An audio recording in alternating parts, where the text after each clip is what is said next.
Hello, everybody. My name is Chris. Welcome back to more What Remains of Edith Finch.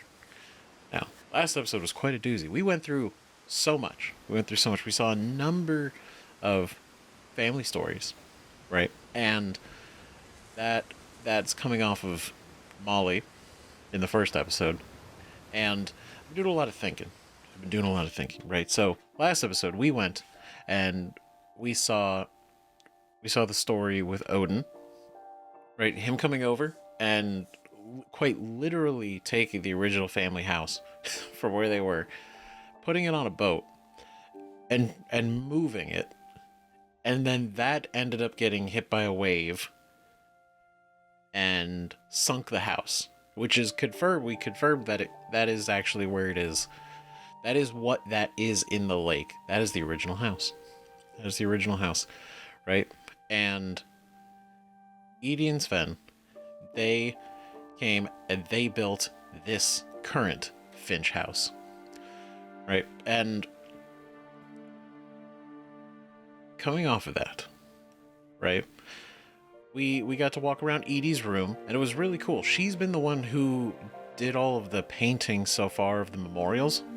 So the ones that we saw before, like we only saw Molly, right, in the first episode, but in that last episode we saw Walter, Calvin, and Barbara, and confirmed that Edie was actually in the process of painting Lewis, but she didn't finish. And I'm imagining that's because there's, based on their years, 2010, both 2010, that Edie didn't make it to be able to finish it, right? But we'll figure out what happens to her in time. But for right now, right, we saw the origin with Odin. He came over here, and we saw Calvin. Calvin was really sad. They're all really sad. It's all really fucking sad, right? But Calvin's death, he seemed like such a cool kid, right? He's like such a cool dude. And he was like really into space, right? We got to see his room. He had a cool little setup and everything. But there was his death was on the swing, right? He was swinging real hard, real good. He wanted to do the full, the full rotation, the rare full rotation. And unfortunately, it seemed like either it worked or the wind picked up and either way, right, on the swing, he ended up launching off of the swing over the fence and off into the ocean, tragically. And that was his death. That was his death. And so that's why we know the swing is all tied up over there that we saw. It's all connected. And that's why there was Edie put up that rope that blocked off Calvin's side of the room when we were in there. And it was tragic. It was awful. And then we got Barbara, right, the child star, who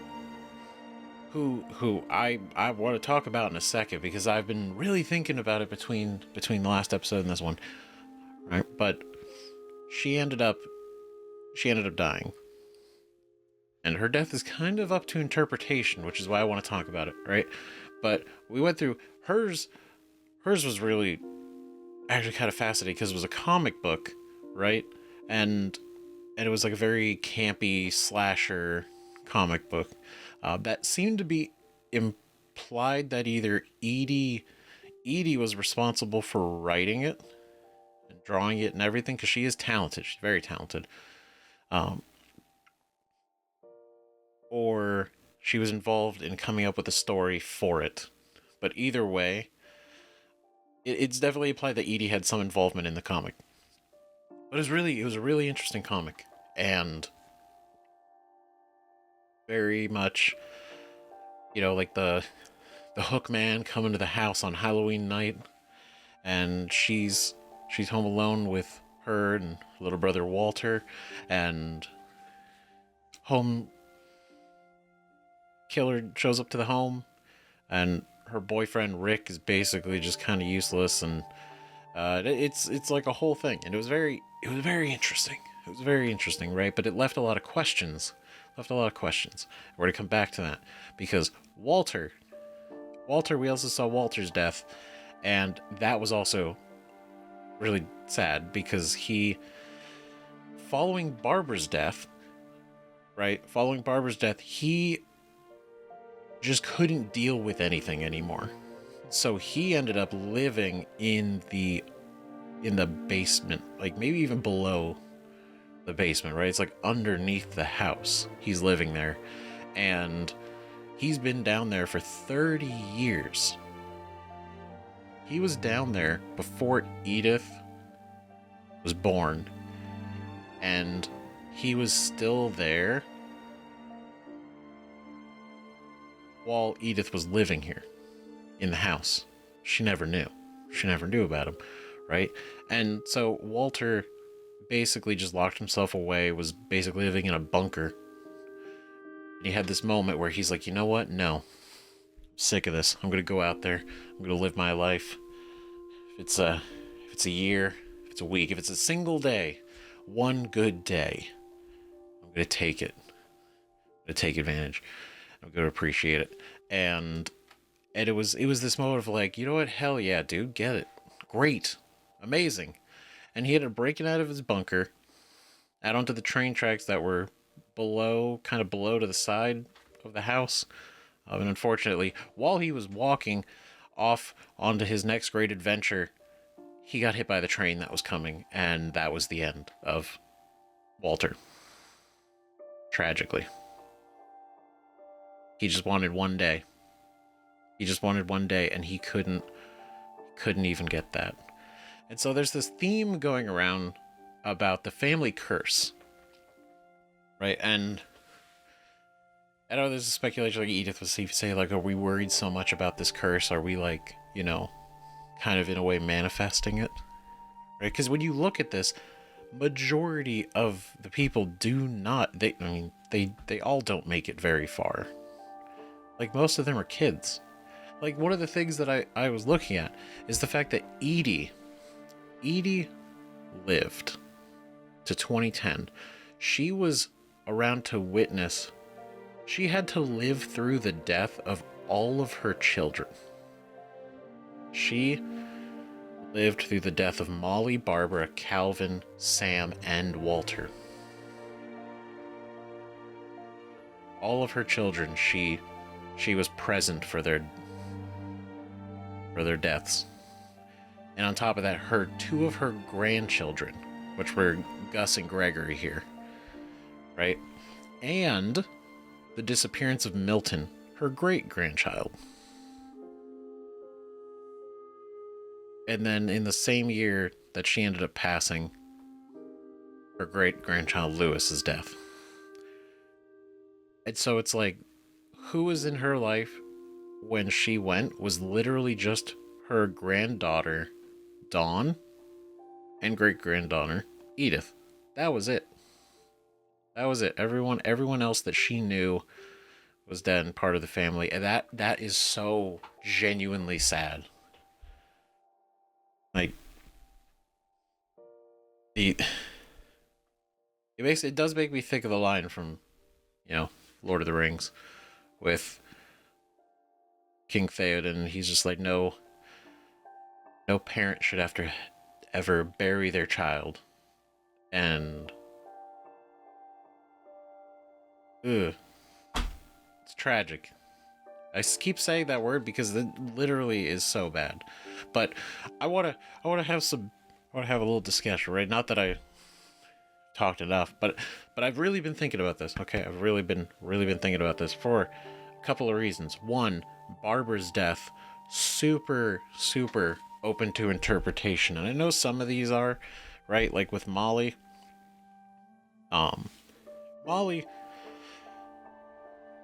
Molly seems very not obvious, but it seems implied what it could be, right? Which is potentially, I don't want to say food poison, because it's not really enough to kill you overnight, right? Like, it'll be bad, it'll hurt, it'd be awful, but it's not like she would go to bed and then wake up the next day dead from like um something there, right? But then also we don't know, because that was quite literally the 40s. I don't know, the FDA regulations in the 40s for a lot of things, as well as, the toothpaste. And we don't know how much of that was part of the dream or quite literally real. But let's play into it for a second, right? Let's imagine she did go to bed hungry. That is a fact, right? So she's got nothing in her stomach. So anything that could be potentially upsetting or bad for her is just concentrated more, because it's not being diluted down with water or food or anything else. So it's just straight that, right? We saw her eat the holly berries, which I imagine might have been real. They might have been real only because I know, at least what I grew up, right? It was like fake holly berries. Like, you'd have like, they're like the styrofoam, but I don't know if that's how they were back then. Maybe they were real. I don't know.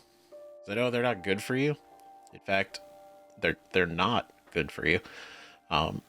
But as far as I know, it only would make you like throw up, right? So I don't think it would be enough to kill her. But then she's a kid, and maybe it'll be like way worse. So I don't know. Downing some holly berries, an entire tube of toothpaste, right? And I'm glad she didn't eat the fish, but she did eat the carrot that was in the gerbil cage. But even that, it's still a carrot, right? She didn't actually eat the pellets or anything. So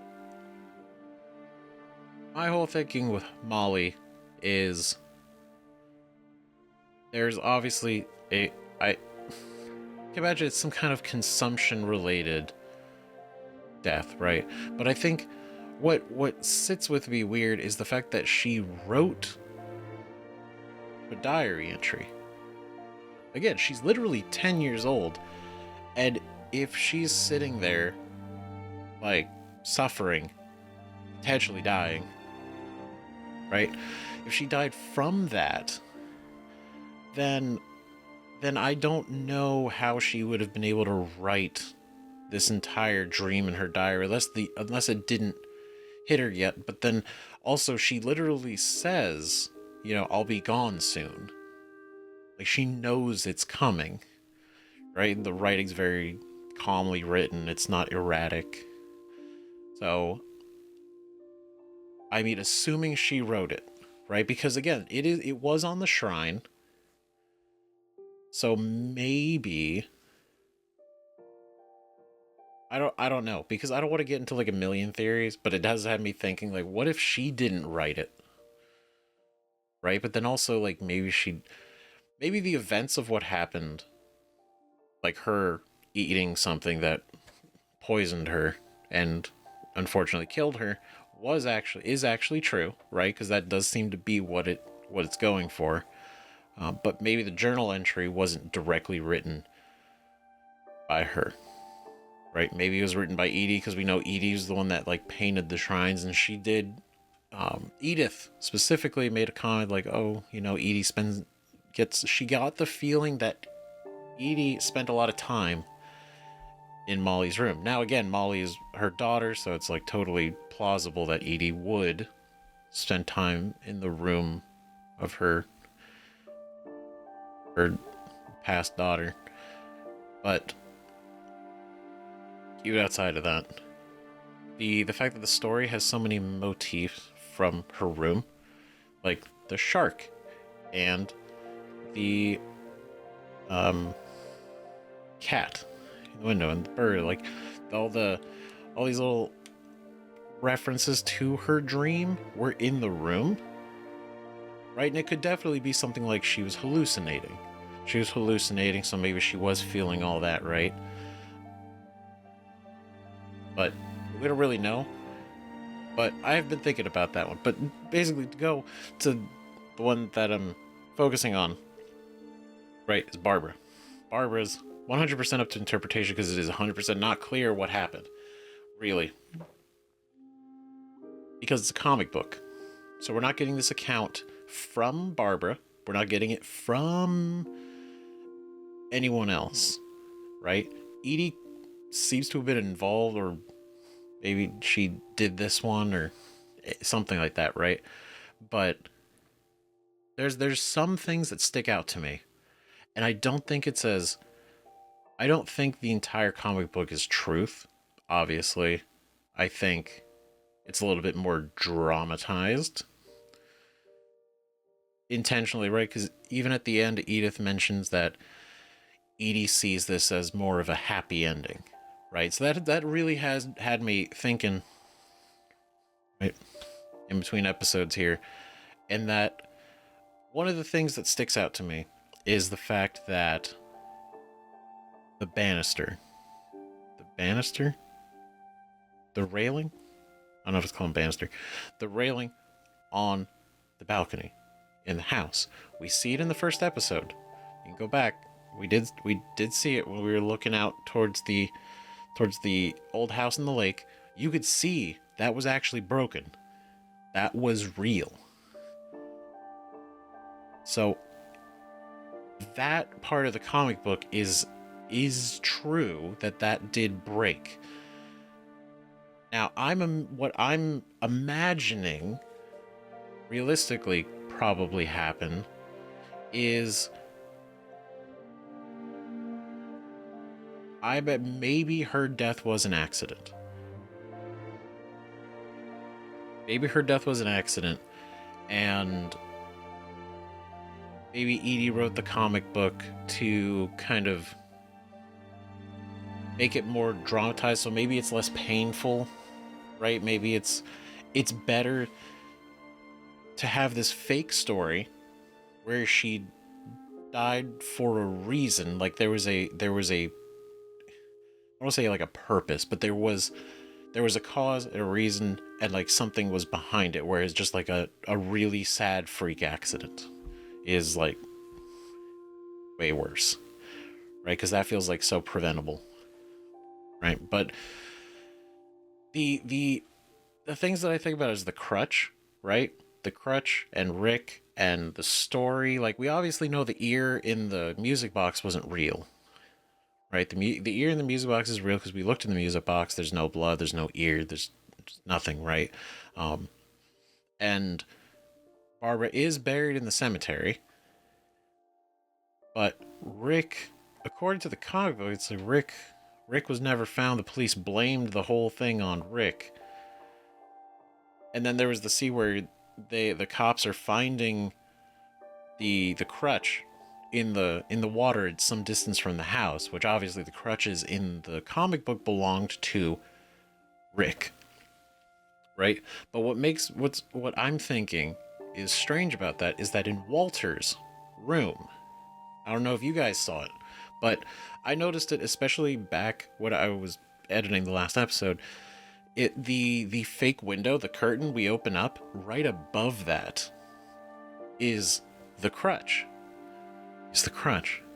And I imagine he kept that because it's connected to Barbara. And so I'm trying to think, like, why would he keep that, right? If that was that related? Like, did she? Because my mind like runs with a bunch of ideas, right? Like, did she? Because we know her job at the diner, right? Rollerblades. Did she at some point get injured at the diner and she had crutches herself, right? And that's why maybe because there was newspapers on her bed too, looking at other jobs. So maybe she had to leave the diner, but then also that probably isn't super accurate, but I imagine maybe, right? She's got the crutches. Maybe they belong to her. Maybe she had an accident. But then it's like, how does she fall over the railing?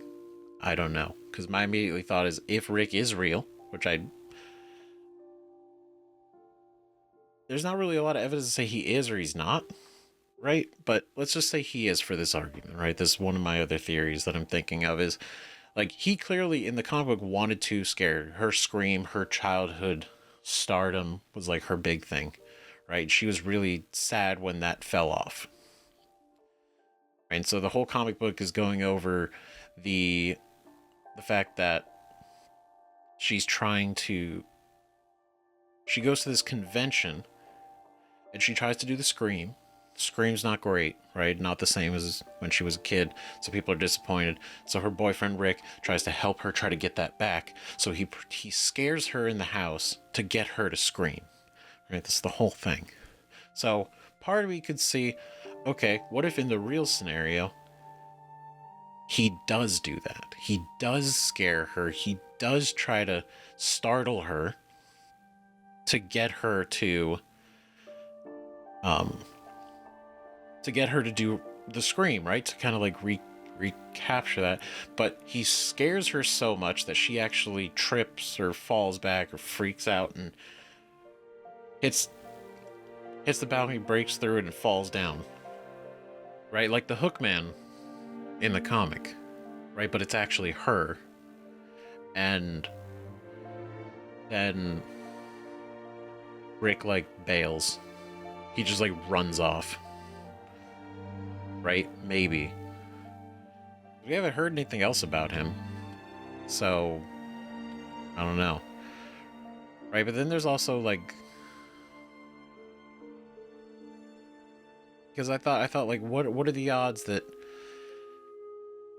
I can't imagine that she would do it, right? Because I did try to think about the concept, like, okay, what if we played to the fact that she is really upset about like her identity, like her fame was like her thing, right? Her room is covered in it, and it's just memorabilia of a time that she'll never be able to have again.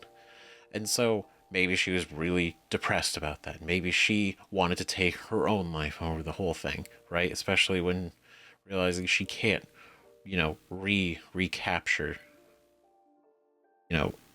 what she had, especially like with like the scream and everything.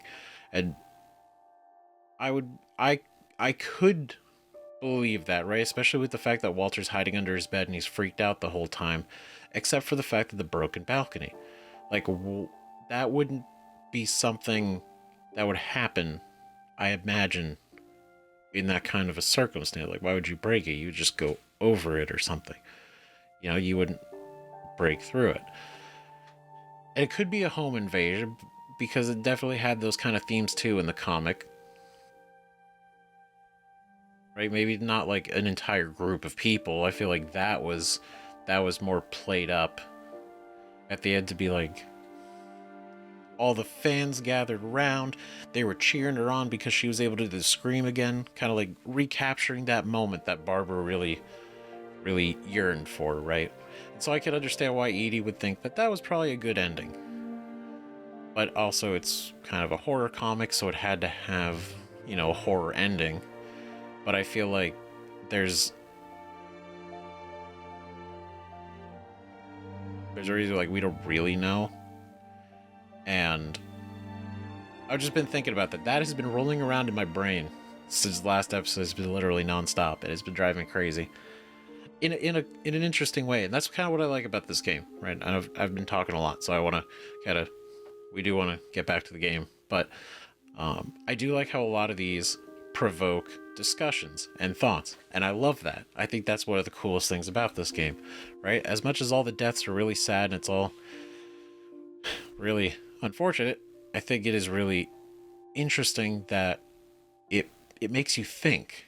It makes you think, and we all have like different interpretations of like kind of like what is going on, or like what happened, or like the view of it. And I think that's awesome. It's one of my favorite things about when a game has that kind of a structure where you can really speculate, but then it's not so much so that you have no idea what happened, but it's enough, right? But the other thing, right? And I'm very curious if it keeps going, but it's interesting how the sea kind of has so far a couple connections to this family in a way, right? And it's like Odin, him, and the house, the old house, were taken out by the sea, swallowed by the ocean. Calvin died in the ocean because he launched off the swing. Molly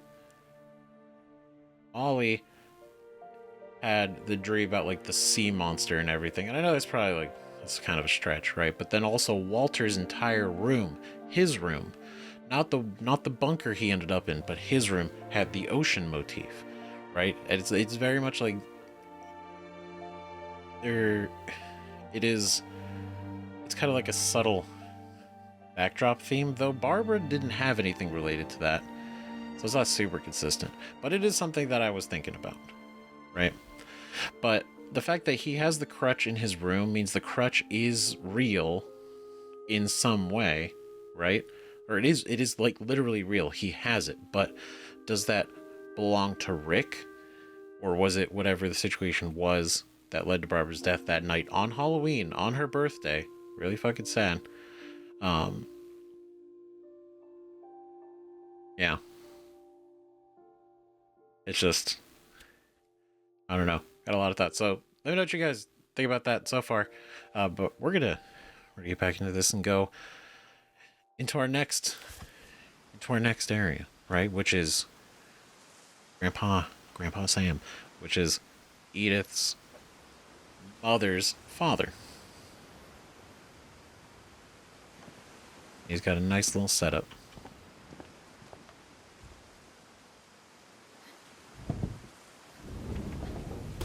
They were both pretty intense. Yeah.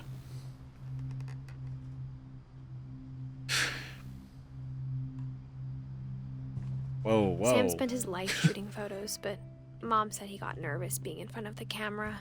I guess we're all afraid of something. I can understand.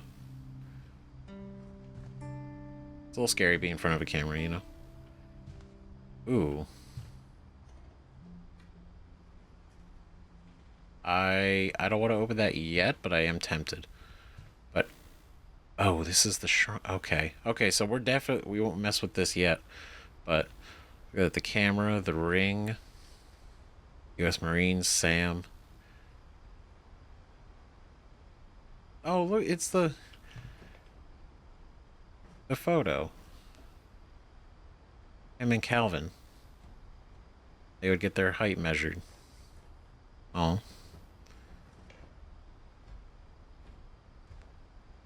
We got an engraved S. Finch. Is that a couple of challenge coins and some medals? Awesome. Laureate's Balls, Killbore, 968 Fierce Express. Intense. Oh, I was walking into the bear. That's crazy that the last... all these places being like kind of like time capsuled. It is crazy just like the last thing that happened was throwing the blanket off to get out of bed. Instead of hiding from death, Sam seemed to go out of his way to meet it. Yeah. Well, I mean, I imagine, like, he seemed to already be into the idea, right? But I also feel like the death of his brother probably pushed that even more. Huh. That is a whole taxidermy cat mid-swat. Or is it just a statue? It looks very taxidermied. I could believe that, because just like the goose, right? All the drawers pulled out. Airline tickets. Sparrow Airlines, clear skies and clean living awaits you. Study fun facts about Baltimore while you fly. K. Finch, 2141 Fireweed Road, Orks Island, Washington. So obviously, this is Orks Island, Washington, and he bought a plane ticket to Baltimore. Oh, K. Finch. Her bag. Well, yeah, box of stuff. K is obviously Sam's wife. Now, what does that mean? Did that mean that they both moved out, or did she leave? Did she go to Baltimore? Well, no. Well, I think so, because you see, the letter is 4K, and it's an airline ticket. But some of her stuff is still here. But does that mean she left? Did she leave him? Right, we don't know when she died, but he died in 83.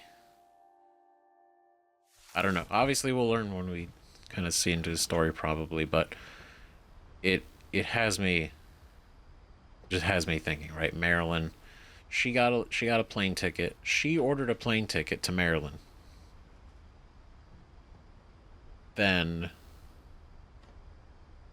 her stuff is boxed up, right? And seeing as how half the drawers are open and the other half are not, and only one nightstand seems to be super empty, that one still has like the ashtray, the radio, and the clock on it.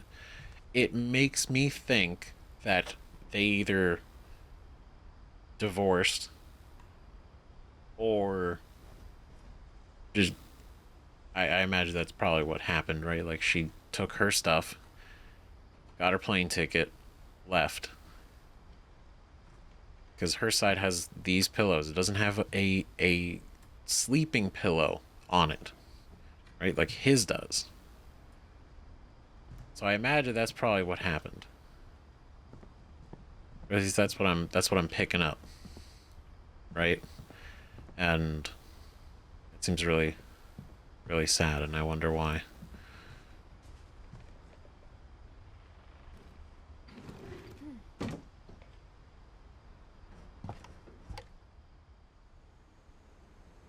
Okay, I can still come back. Well, I don't know, actually. I know when we do these, we end up right back here, so I'm not going to go through there, because I'm worried if I do, we won't be able to come back. So, let's look at Sam's story. See, I don't know if that's his ring, or if that's her ring. Let's check it out.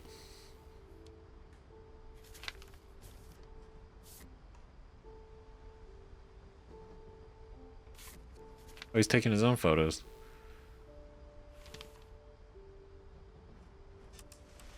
Dawn, I promise. Whoa. We'll never forget this weekend. Yes, sir. These memories are gonna last a lifetime. Am I gonna have to shoot anything? It's a hunting trip, Dawn. Shooting is strongly encouraged. Shouldn't we be leaving? Just want to get a shot of you, Dawn, then we can take off. Oh, that would make more sense, honestly. What? Wait, look at the camera. Look at the camera. It's too early, Dad. No. Perfect. It's only 5 a.m. What are you talking about? It's gonna rain the whole weekend, isn't it? I will never forget this weekend, Dad. Okay, got it. I'm gonna take some pictures, okay? Just be careful. That camera's older than you are. Oh, is it her taking pictures now? That's cool. Oh, there's a little canoe. Some birds. You're right, Dad. It's starting to clear up. Still freezing, though. It's blurry. But that's cool. They're out here to camp and having a nice time together. Awesome.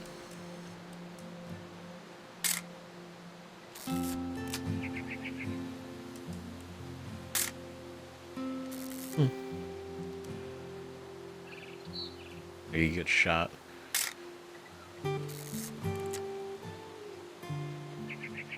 What else? What else can we take a picture of? It's a nice little lake.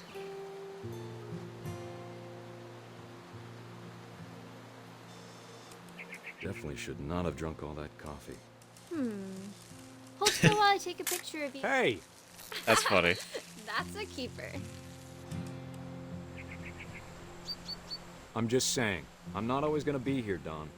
You'll need to remember this stuff, if you want to survive. I'll be fine. Dad! Good eyes, Don.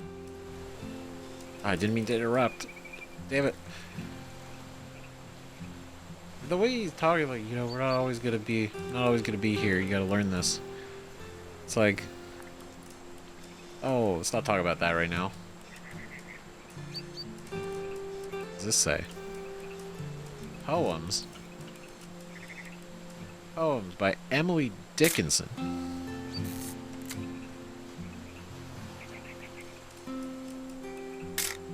Artistic. Beautiful. And the birds. I do want to take a picture of the birds, but I'm also going to take a picture of him.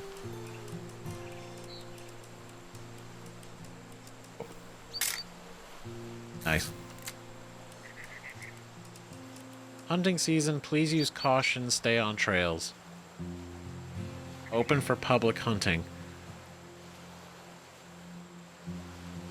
Oh no. Okay, well.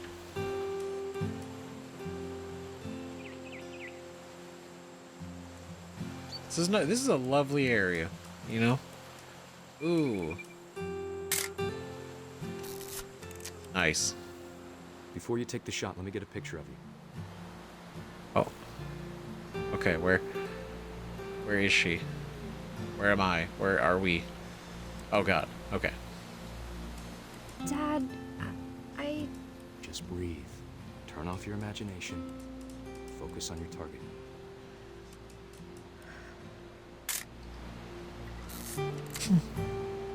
Let me get behind you.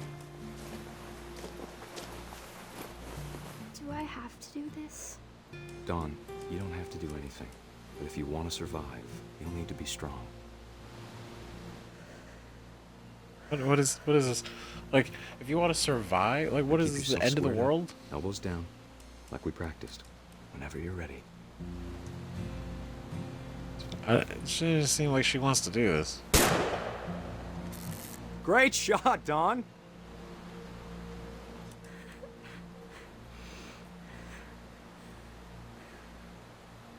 Yeah. She was enjoying the nice, you know, father-daughter adventure. And now it just, that was just kind of sad. It was very sad. The fact that he's taking a selfie with us is like, come on, man. There's no self-awareness. God, that's Edith's mother.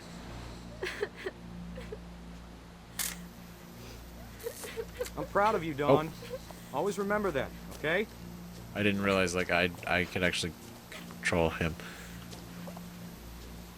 Dad, it's twitching. I think That's it's totally sick. normal, Dawn. Just focus on the camera. Try not to think about... Dad!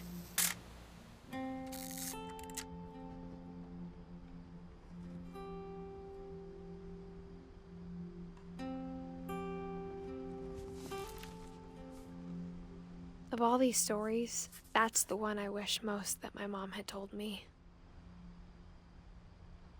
Holy shit. Dude, what the that sucks. Oh my god. Literally. She was unhappy. She didn't like any of that. That was, like, the beginning was kind of fun and it was nice, but then it came to shooting the deer and she was like, I don't want to do that. And he's like, I don't know why he has this whole thing about, like, if you want to be able to survive, you got to be strong. Or you got to take the shot. You need to know this.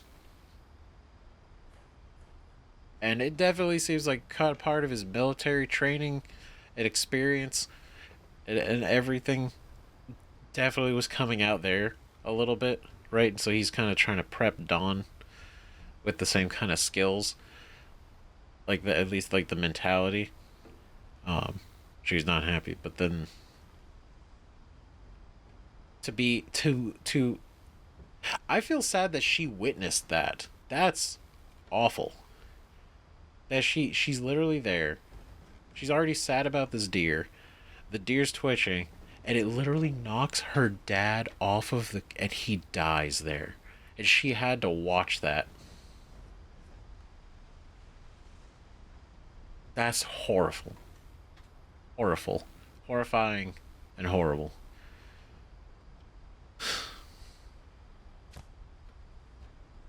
Jesus. I was like, it's a cute family picture.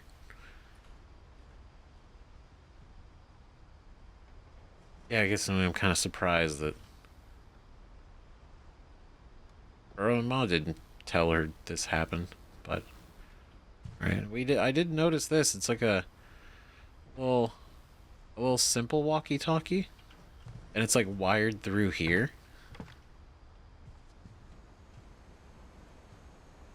Is he talking with one of the somebody else? After Sam died, my mom and Edie got really close. They'd both lost a lot. Yeah, they did.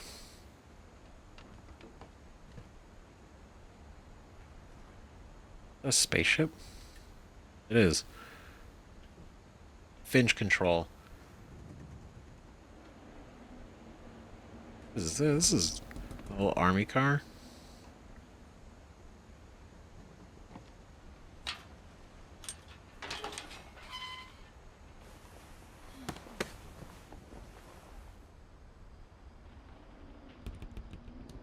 Oh. Ah, shit. So I guess this was them.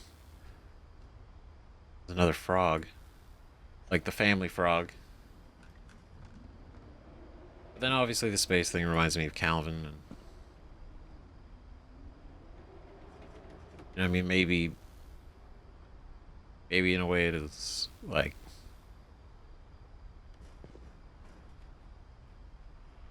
got Gregory, Gus, and Dawn, obviously.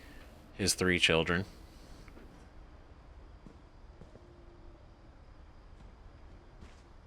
(1976 to 1977). Look at that smile. Tragic. Oh, there it is. Rick is going up and over and into the speaker. So he was able to he set this up so he could talk to them. He had a baby monitor. That's pretty smart.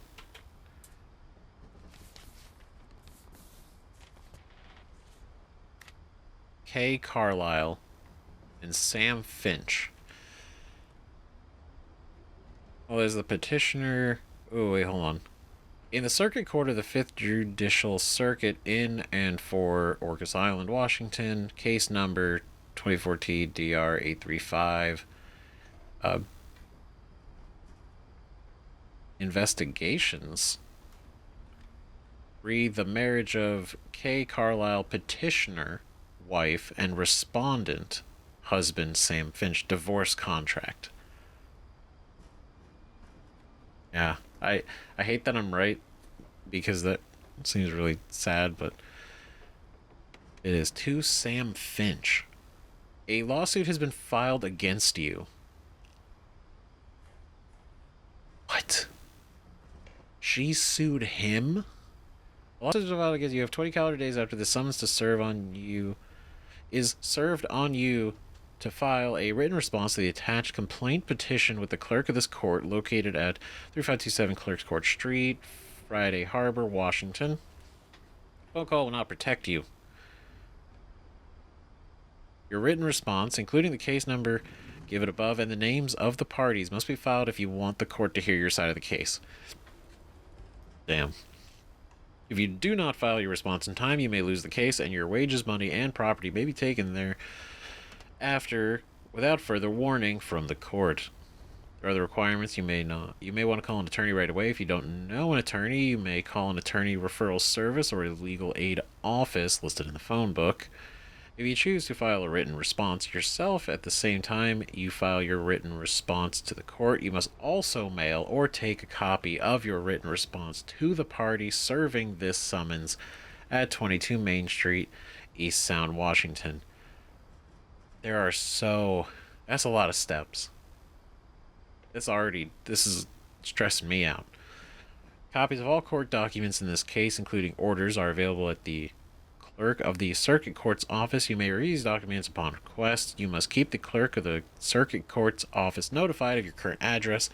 You may file a notice of current address, family law form 12.915. Future papers in this lawsuit will be mailed to the address on record at the clerk's office. Warning. Rule 12.285 Washington Family Law Rules of Procedure requires certain automatic disclosure of documents and information. Failure to comply could result in sanctions, including dismissal or striking of pleadings. Dear Kay, do you remember the way Gregory used to laugh when he thought he was alone? Like something funny was happening, but only he could see it. Oh, God. I think he saw things the rest of us don't. He's got that kid vision.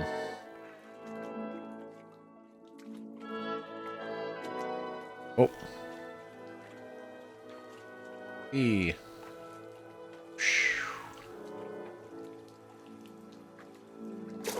Oh.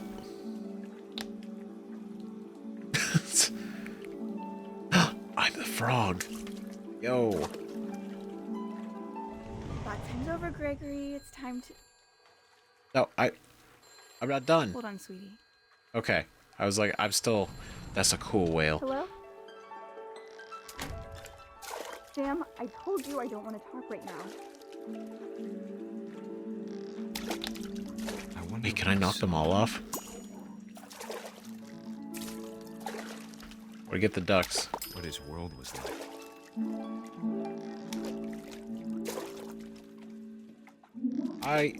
This is exactly what it feels like. You know, that imagination. He reminded me so much of Calvin. Lost in his imagination.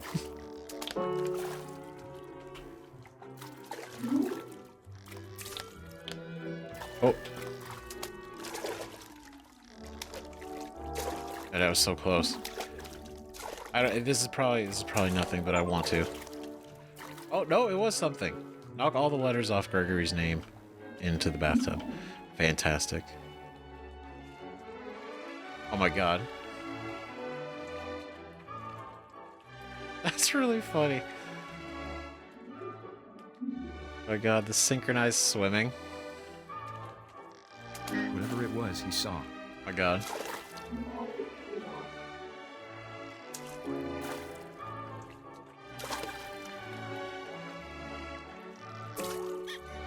Whatever it is he saw.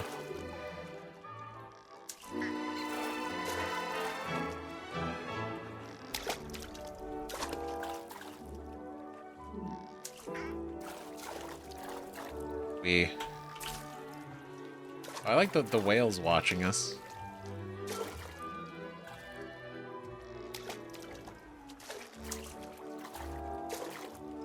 Can I go? Oh. It sure made him happy. Yeah. I mean, that's fair, right? Oh, bubble bath. Hold on. Oh, do I have to use the whale to get up there? Yeah. I know how silly it sounds. Nice. I worried about a baby being too happy. But I could feel him slipping away. Oh, Sorry about that, Gregory. I know you did everything you could. Maybe if I hadn't called that night.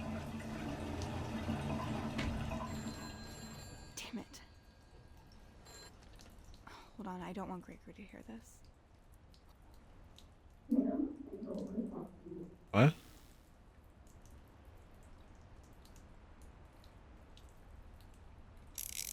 what? Oh, okay, I'm just not.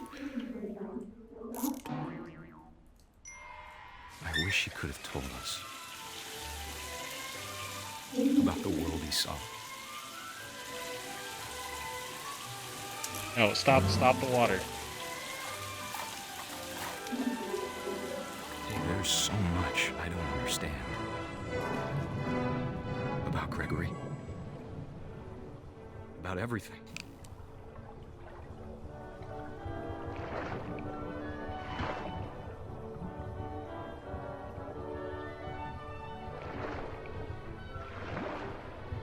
But I know what happened wasn't your fault.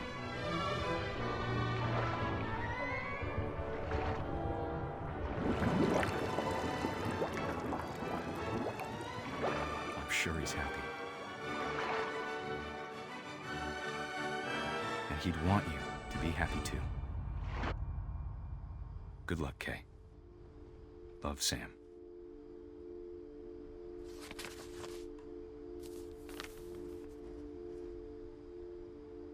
Oh my god.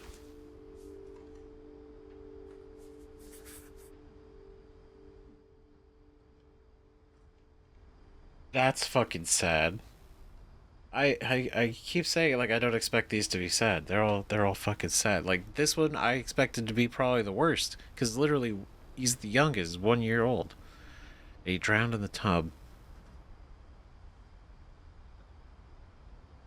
And for the way Sam's saying like it's not your fault, and he's like if I didn't call to distract you away from the tub, maybe that wouldn't have happened. And then the way he's like it's not your fault, right?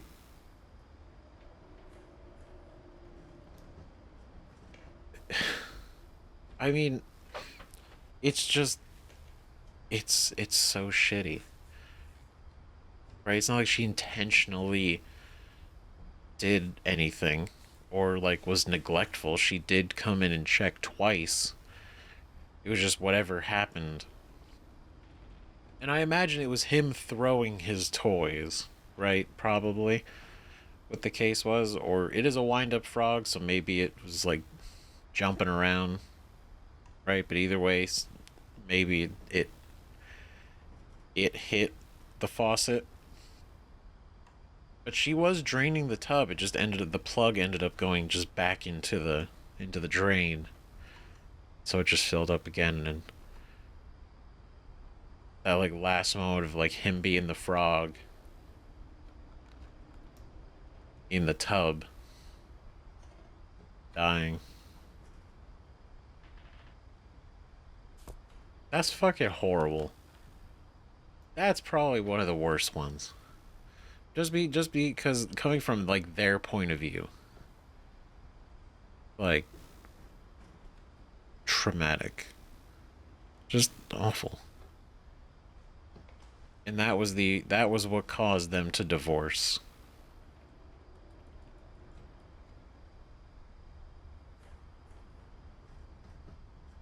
I don't know what they talked about afterwards, but it's clear like she probably can't. I don't know, because I don't know if she blames him for distracting him or she blames herself. It sounds like she blames herself. Right? Because he's saying like it's not your fault. You didn't do anything wrong. Like, there's you didn't do anything that caused this. It's probably just she can't be it's too terrible and horrible. She can't deal with it. Just I get it. But the fact that the frog's here, the whale, All the toys in the bubble bath. And the ducks. God, it's so sad.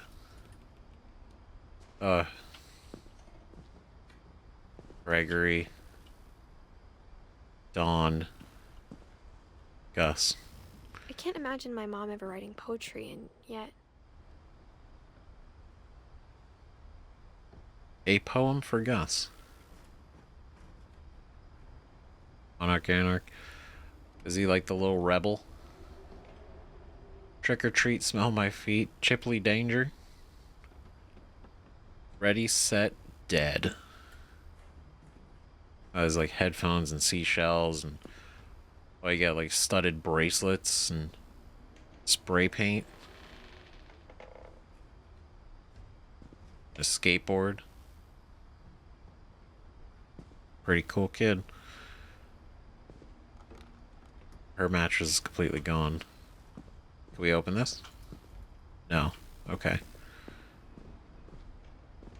Is there anything else we can look at before we initiate? 'Cause I think we end up having to go up there, so we're gonna. Well, yeah. Let's look at it first. Raise flag. 7:30 a.m. Breakfast 8 a.m. Quiet time 11 p.m. Ah, very military routine. Here we go. Dawn, sweep trash. Gus, mop, mow yard. Greg, be a baby. Routine, jump rope times 100. Jumping jacks 150. Push-ups 100. Crunches 100. Run to mailbox and back. Ah, damn. Trying to keep those kids fit.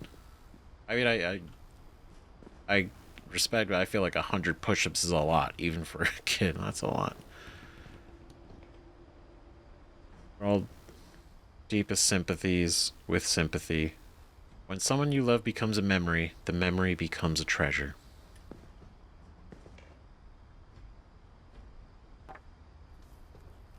A poem for Gus, who always said the wedding was a bad idea. Our father never hit us kids, at least not very hard, before the day my brother said with teenage disregard that he'd be dead before he'd see a wedding in our yard.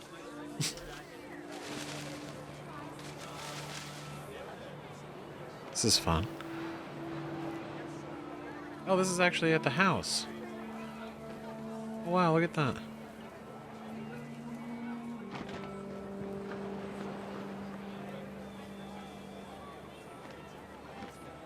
What is... Oh, do I have to flip them around? My father made him come, of course, but Gus stood far apart, just flew his kite and bottled up the storm inside his heart.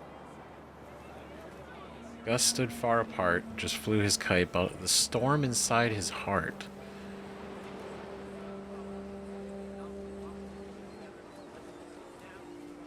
A wedding? So were they not married when they had them?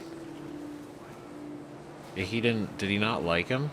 I tried to talk him out of it, but though he'd never met her, we don't need a stepmom were the words that I remember. Got it. There it is. Okay. It's because he has his parents, and then they divorced, and now dad's getting remarried. He doesn't like it.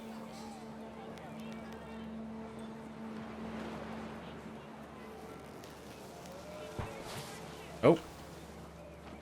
It is the family When the time for totem. photos came, Dad ordered him to come here. But Gus declined, and as a sign held up his middle finger. Sticking it to him. God damn.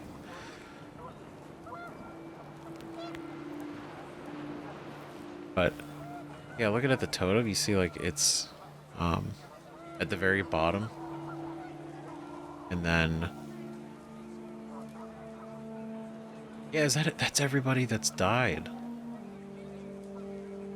You see Barbara and I guess are they both? Barbara, the very top one, I believe is Molly. And then, oh, I guess that's the swing. So that's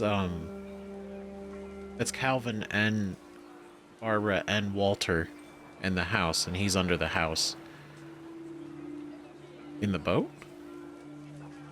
Well, no, maybe that's not Walter. That is that Odin? Is in the boat? Maybe not Odin, Sven. Maybe. Sorry.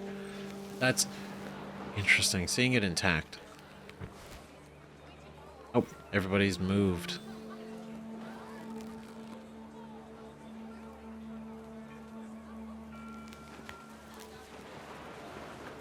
Nice.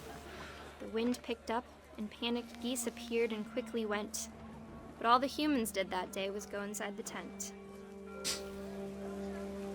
Appeared and quickly went, but all the humans did that day was go inside the tent.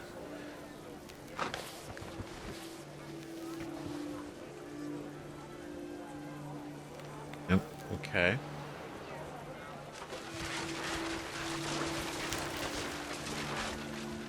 The rain came down in buckets then, but no one seemed afraid that nature might destroy the tent our dad had crudely made.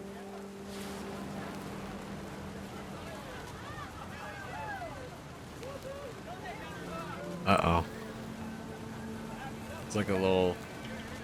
Is this gonna be like a hurricane? Maybe not a hurricane, but a Sounded storm. much too close and full of angry power. But all my father said to this was, "Make the music louder." Oh, oh God, look at the sea.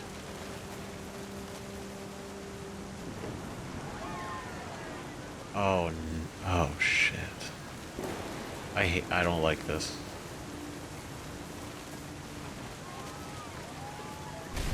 Oh my God.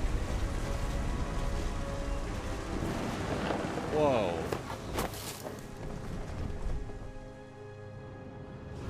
I wish that I could truly say I thought about you on that day. Out there on the beach alone, just you, the wind, the sea, and foam. But I didn't. Until we found you.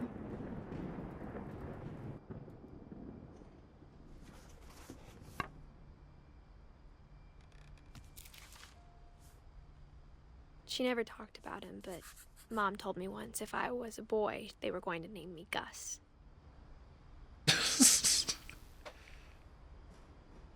Yeah. I guess in honor of her brother, but damn. Holy shit. So literally during the wedding, Dad's remarrying, his second marriage.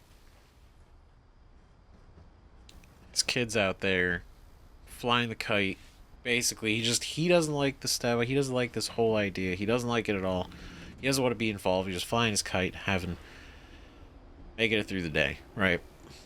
And then the storm starts coming in, and instead of paying attention to Gus at all, right, making sure he's okay, all they do is continue the party. They go in there, and yeah, the fact that it says, like, you know, we didn't, because this could be from Kay or Sam, right? I imagine it probably is. It's probably Sam that wrote it, right? Because it is his wedding. So that's so sad. He's like, I didn't think about you that day until we found you. So he was completely focused and wrapped up in his wedding, which obviously it's his day, right? That's the whole thing. But still, like, you know, the storms pick it up, you're kind of ignoring that, and then didn't even think about it until Gus was already gone and found.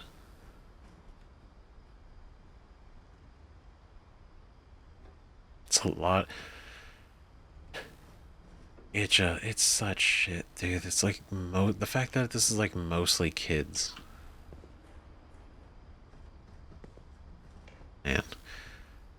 Goblins and Ghouls roleplay manual? Oh shit, that's cool. I'd want to read that. The astronaut, the general's general, prone, returning home, Ridgeback. It is interesting. Like, we've gone through all the rooms, and they're all very, like, the books in the rooms are not just, like, some books, they're very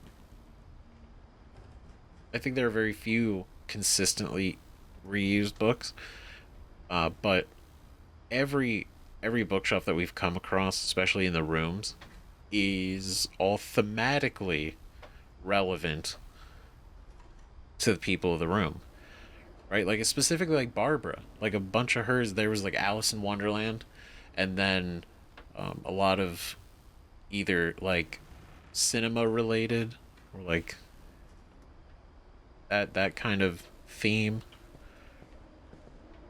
That's really interesting. This is obviously like returning home, military esque, right? 2 jump ropes, 2 bedrolls. Yep. Obviously, Gus and Dawn each got their own jump rope. Man. Can we climb this? My mom moved up to the loft after her brothers died. That makes sense why At the there's no time, mattress. It was as far away as she could get.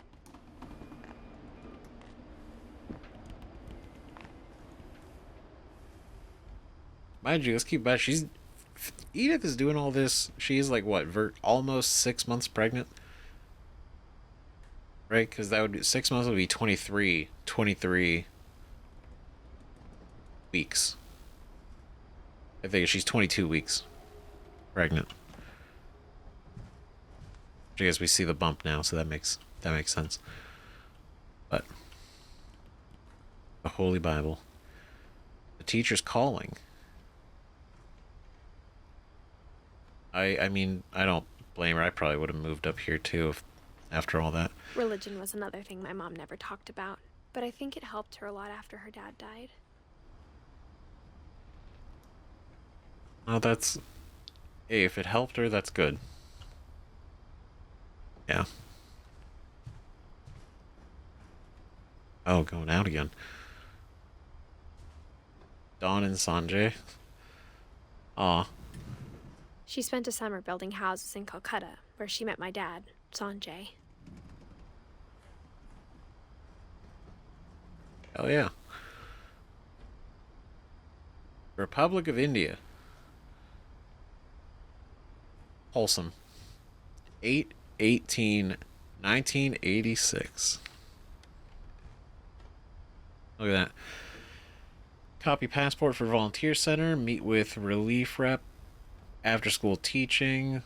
Leave something. Some Monday pack. Tuesday fly to India. Dawn Finch's notebook. I feel like I'd want to look into it. She's out there doing all the good work. Right, so it's like after school teaching, as in she's teaching, right? 10 ways to teach critical thinking for the homeschool student and teacher, right? And then we see here the teacher's calling, right? And then also you got religion, science, math, and history, right? So she's doing a lot of, obviously, relief efforts and participating in all this, probably educating and getting really involved. Yeah, she's doing some good stuff. Respectable. Orcas Island High School, Dawn Finch, senior. Why is that like a perfect photo? I never had a perfect photo. Don't forget, visa application, background check, interview, schedule eye exam, college application deadlines. Is that New Delhi? Bengali? I don't know. They're very hard to make out, those words. Call mom and grandma once a week. Well, that's good. That's good that you had that there. I don't... Oh, wait. Oh, I'm so stupid. It's her name. It's literally her name. It's Dawn. I was like... It's like, what's this? It's very pretty. I like it. That's very nice. Is there anything else we can look at? So vacuum and... Okay. My mom moved to India a week after graduation and got a job teaching English. A week after graduation. Lewis was born a year later. Oh.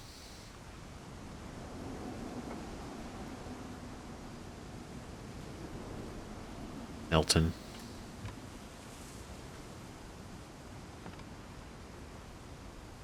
God, we are so high up. I mean, it really shows how isolated this place is. Right. Which also makes me feel weird about the fact that for Barbara that it would have been like a burglary or like a home invasion, because this is so out of the way. Like, what you could say, like, on one hand it's like maybe it makes it easier to invade, but I feel like, you know, unlikely. But solar panels, that's very advanced.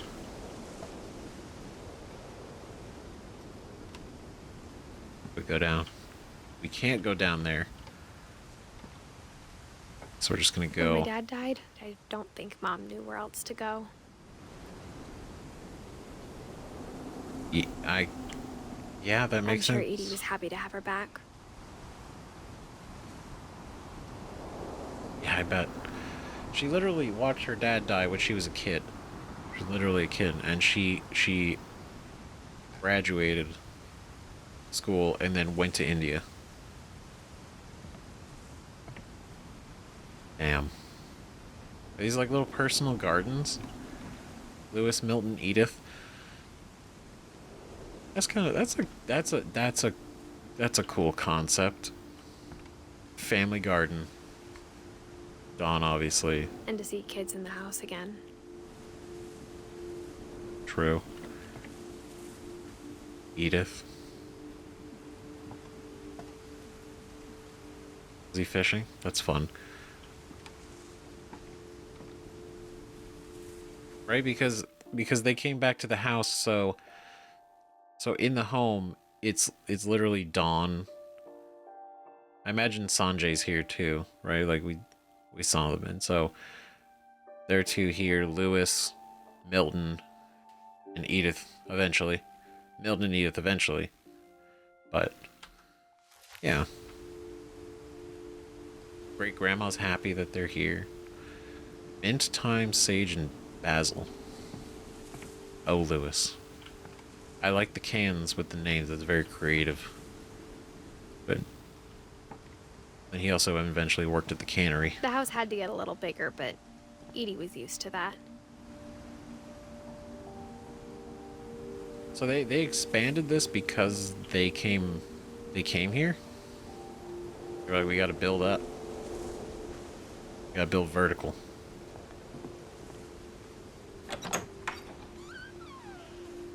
And for a while, things were good.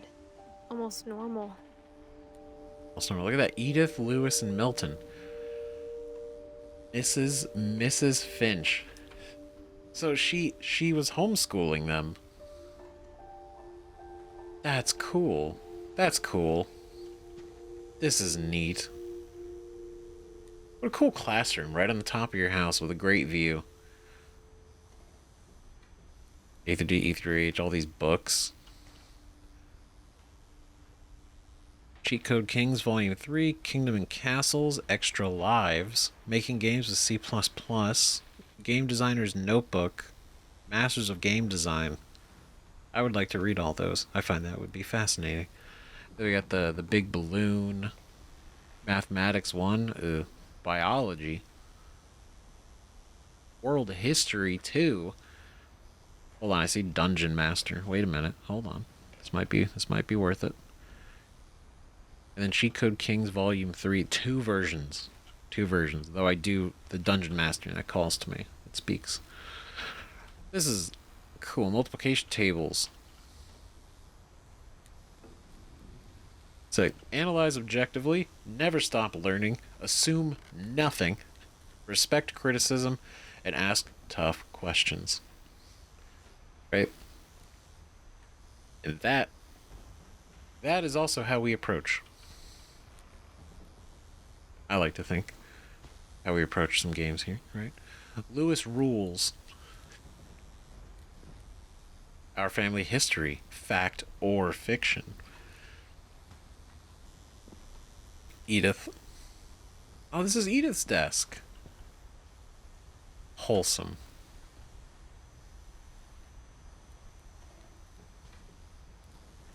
Milton doesn't have a desk. I mean, I guess maybe he went missing before he was able to be involved. But he has a thing. But it didn't last. I'm sorry, I'm like deep exploring and deep in thought. But oh, I like this. Barbara, Molly, Sam, Calvin, Gregory, Odin, Sven, and Gus. Map of the world. Owls. Owls, good owls. What do we got here? Smartypedia. Oh, that's a picture of Odin. It's pixelated, but I can tell by those chops. To teach and to learn. 7 ways to create a fulfilling classroom. By Dawn Fit. She wrote this? That's impressive. Cool. Aw. That's why they got the crown on his grave, because look at him, Milton's wearing the little crown. And that's baby Edith. That's baby Edith. Sanjay and Lewis. Dawn, that's wholesome. God damn it, this is a nice little room. I like this. The projector. Reading is a hoot. Explains all the owls. Right. Oh no. Relief efforts end in disaster? Oh no. Hundreds of relief volunteers are injured or dead after the effects of a second earthquake.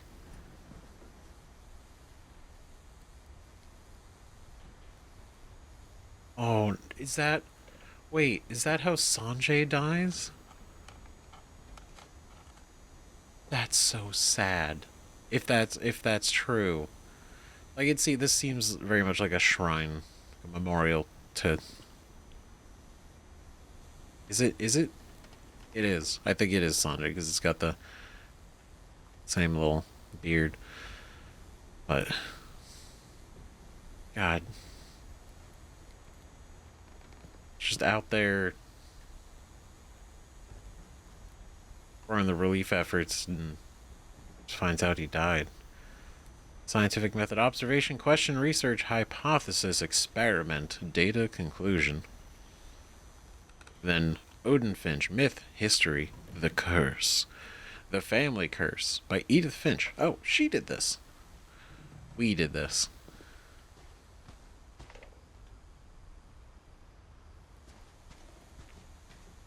We were good in school. The beginning of the end was Milton's 10th birthday, when Edie gave him a castle. That is cool as shit. She had this built up here. That's cool. Milton's own private castle. It's a lot of wind. Scary. Ugh. Which is the beginning of the end.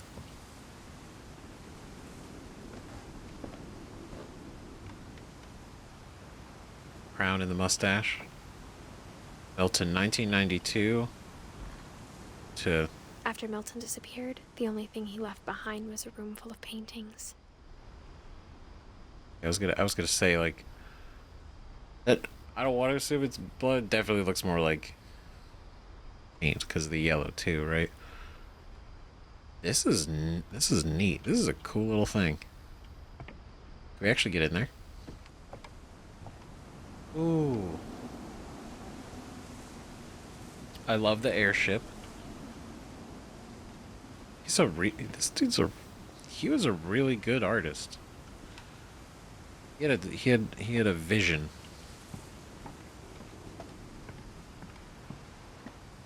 What we got around here?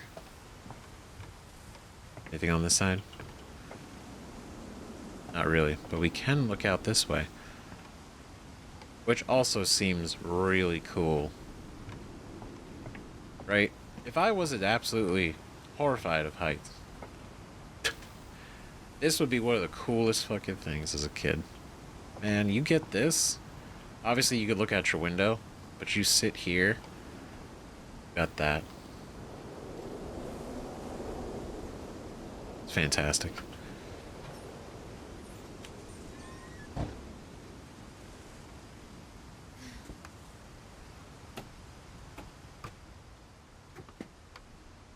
See his footprints.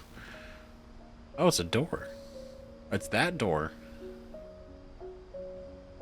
Interesting. One of his last pieces.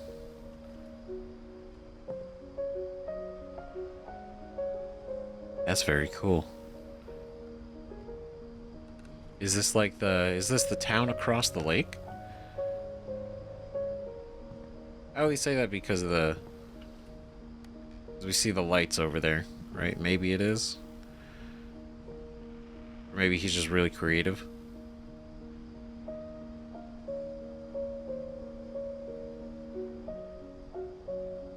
That's cool.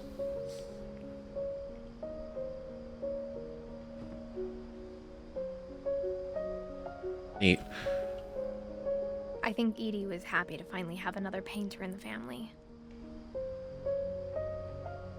I do like the black on the white. Right? Kinda how it's kinda like an invert style. That's pretty cool. That's very cool. Oh, look at that. Is that him? Or his persona? I don't know. But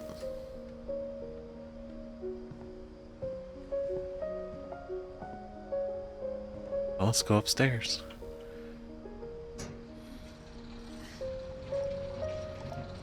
That's so neat.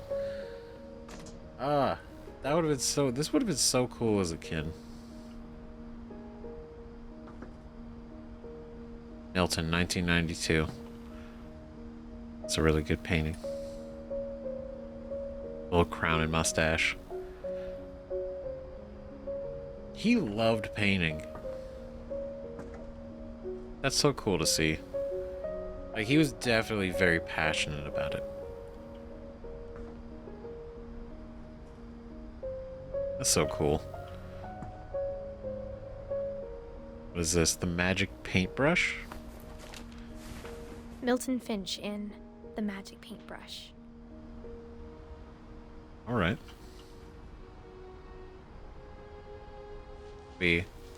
Ooh, there we go. Okay.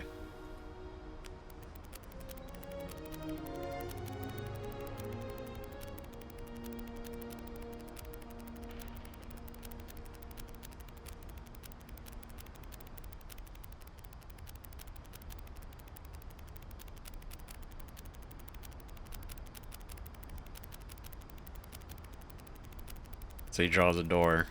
It's a real door. Magic door.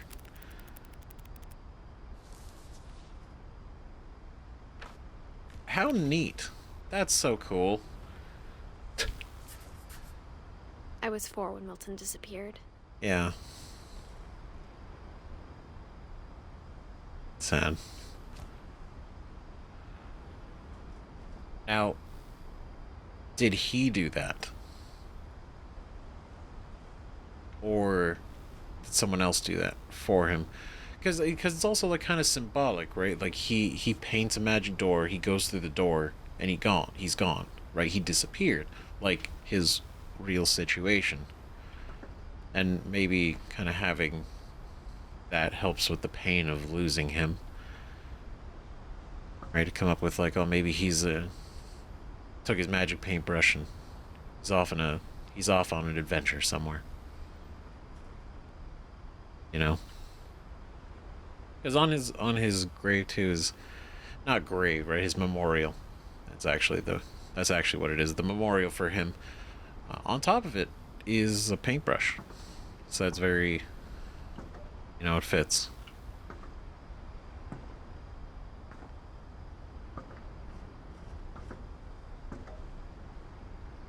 Man.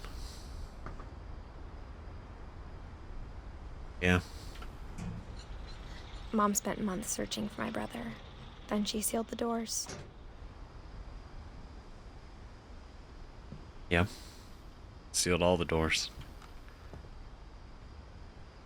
I can understand this was probably one of the first ones she sealed. Whatever Milton had found in the house, Mom didn't want it getting out.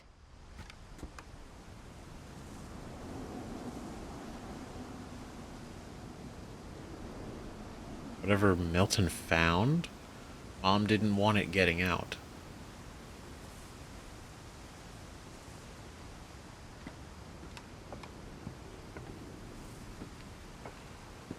It's interesting.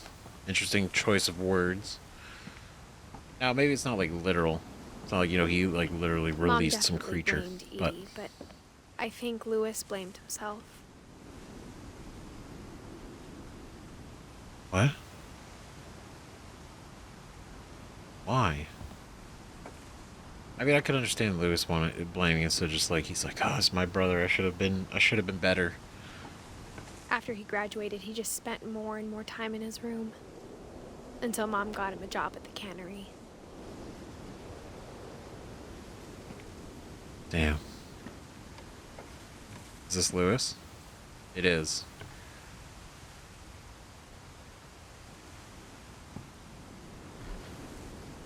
Everyone always told me to stay out of Lewis's room. Except Lewis. Everyone told you to stay out of here except Lewis. Lewis was like, yeah, come hang out, chill. It's really cool. This looks like a hella cool room, dude. What? Oh my god, it's actually a boat. That's so sick. And the two hanging chairs and that's rad. Whoa. Cool. Well, we gotta go in there. You might have the coolest room yet.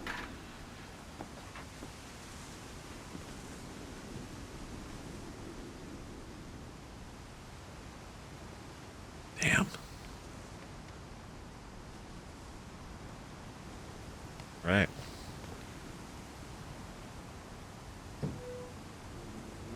It's crazy that they were able to build these. Right, like his castle over here. They built this all on top of the existing house. Right, because the house existed and Edie and her children lived here and everything. But then once Dawn came home with her kids, they added this whole top expansion, right? The school, the garden, Milton's castle, and Lewis's abode.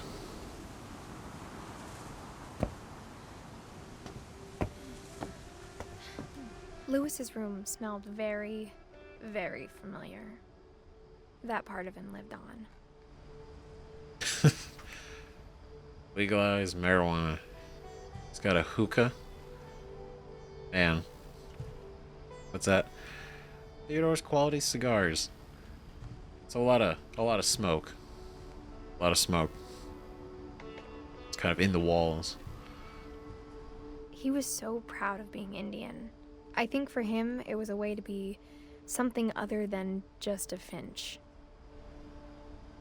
Oh, I respect it. That's cool. Really, into his heritage. Yo, what? The Wonderland Turbo? The original Wonderland Turbo? Lewis and I spent a lot of time playing games together, but he was surprisingly bad at them. He died a lot. He's surprisingly bad at them. It's great. Whoa. It's a big TV. Nice high school diploma. Lewis Finch. Well done, mini fridge, dude. This place, this is chill as hell. This is cool. Like that's what a vibe, right? With the black light and the ceiling. Damn, dude. All that, all that grass. We got Lewis Finch locker contents. Dawn Finch. Wait, two Dawn Finch. Greater Seattle Institute of Psychology. College? Maybe. World History, Masters of Game Design. Yo, sick. Dual monitors. What's up? Hell yeah. Another bowl. He's got a lot of those. It's not a bowl. Well, I guess. Technically, I guess it's a pipe. But you got 1, 2, and 3. That way, at any point, you only need to reach a little bit to get one. It's smart, tactical, right? Don't overextend. The Red King's Dream. We got other movies. Wuthering Heights, Through the Looking Glass, Faust, We the Media, The Trial. 2 copies of We the Media and Faust. Oliver Twist. Alright, so then Conspiracy Now, Dawn Poetry Recital. Aw. 76. That's nice. Sam and Kay's Wedding. Hmm? It's actually kind of cool that he's got these up here.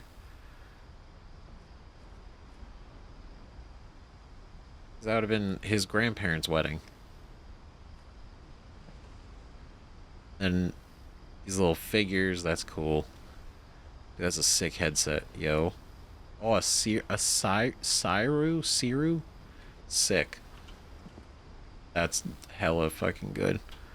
I like the keyboard. Seems like a cool dude. Just a chill guy.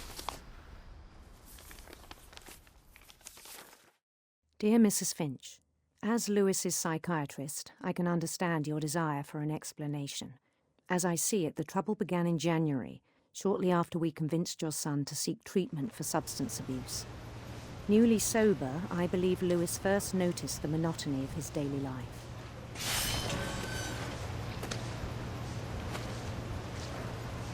He kept working at the cannery, but he withdrew part of himself. Oh. In our sessions, I saw the same behavior.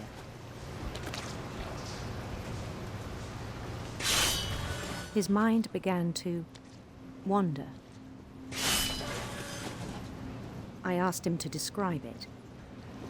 Oh, this is weird. He said he started small, imagining a labyrinth. Oh, God. He'd feel his way about. Then something moved. Bats. Oh. And toads. Oh. Oh, cool. It's a dragon skeleton. That's so sick. And things that have not names. I can't blame him for daydreaming. This is pretty sick. He knew Especially it was all in his its head. monotony. But he took it very seriously. I had hoped he'd find himself.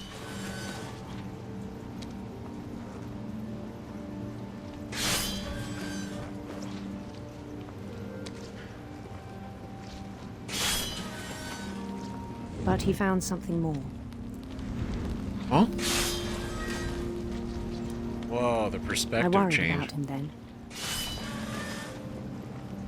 Daydreaming at the cannery. Be real, I that spoke with his boss.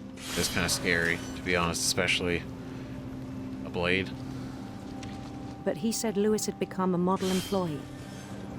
Methodical, tireless, focused. Yep. Like a whole new Lewis. Whole new Lewis. So I let him go on.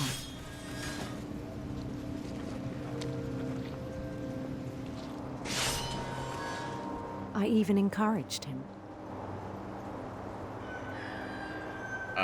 It's getting bigger. It's getting bigger, and it's kind of blocking our view of reality. It seemed very promising at first. He told me he'd made a new friend. Aw. What up, buddy? Hell yeah. It's a campsite. On the edge of a city he named Lewis Topia. As it should be. He built the city up slowly, brick by brick. Then he made musicians.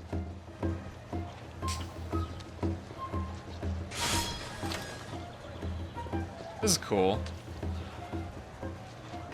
And songs for them to play. Got a strong imagination. I like it.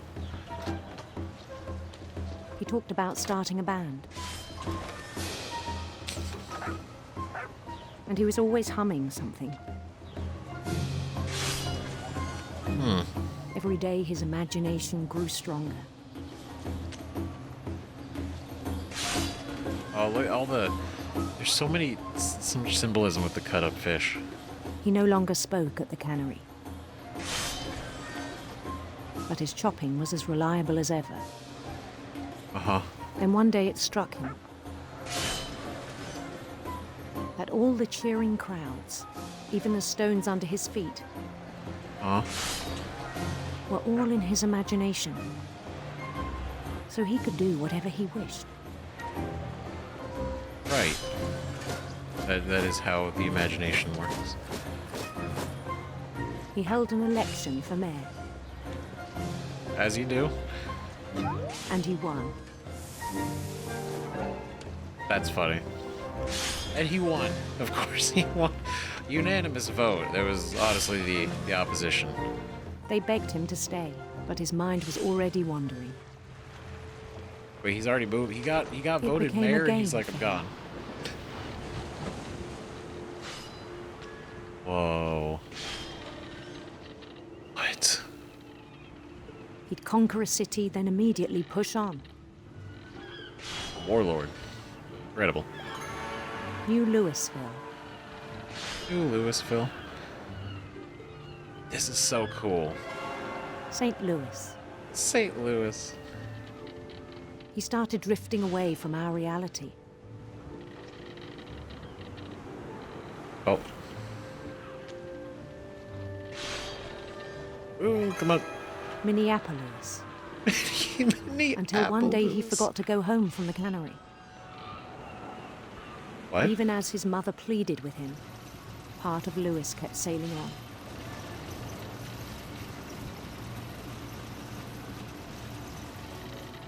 Oh, shit.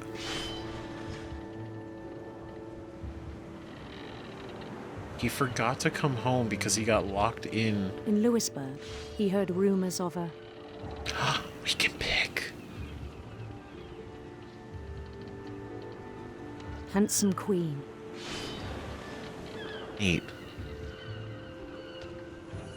Oh, this is cool.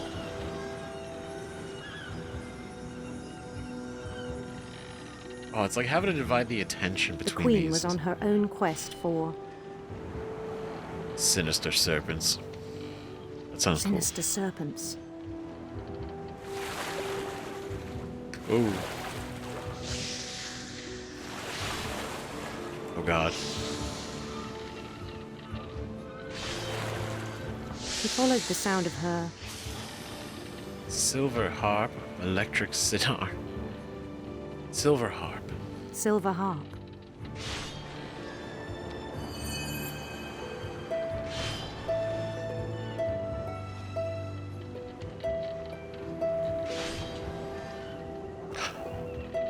No.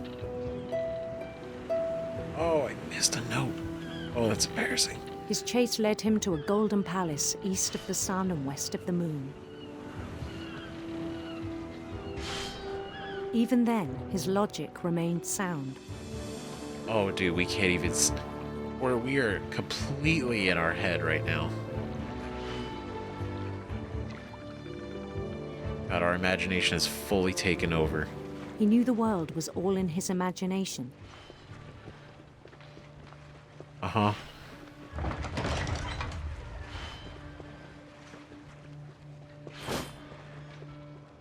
But see, it's But he was so instinctive. proud of having created it. He doesn't even need to see the blade. He knows exactly where it is.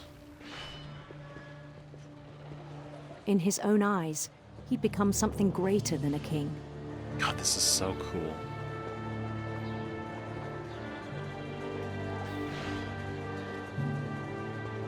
For someone who'd never known success in the real world, I think it was overwhelming. Aw. And then it struck him that the real Lewis was not the one chopping salmon, but the one climbing the steps of a golden palace.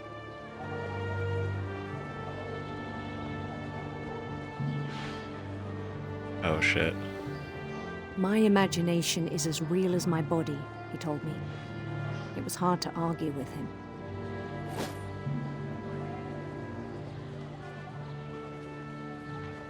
It's got a cool looking character.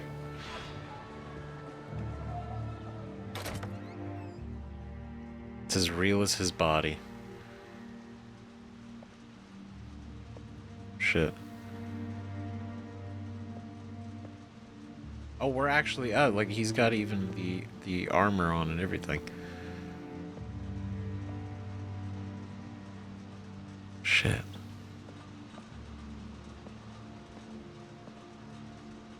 This is the cannery.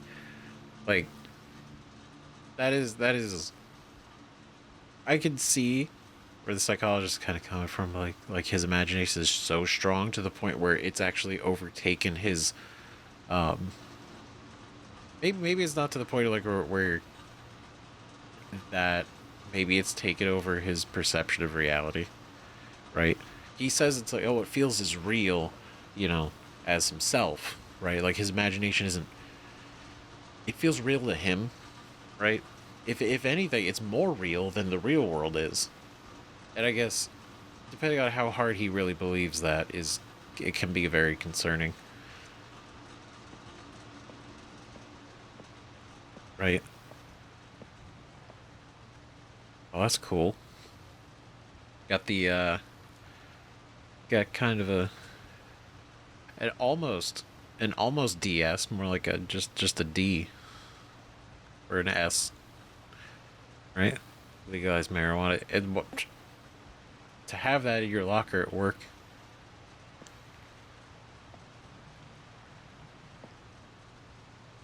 I mean, there's a lot of Began blood. to forget the world we know. That's not good.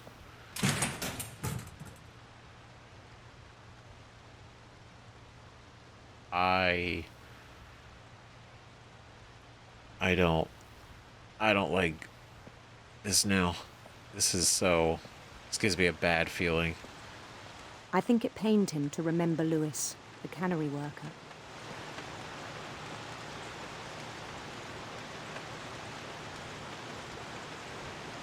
I mean, yeah, especially when you're not happy here. It's monotonous. It's not fun. You're not doing anything you actually like. You're just kind of doing it. Oh shit, that's actually... He began to despise the man with a royal contempt.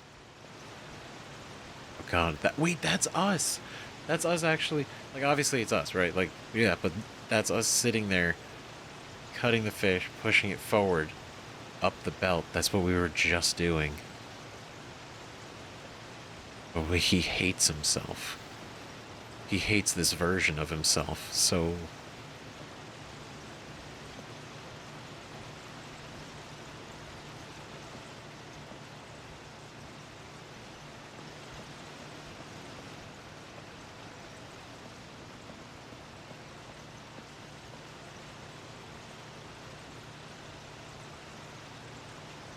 God, he looks so unhappy. I still we go? thought I could save him.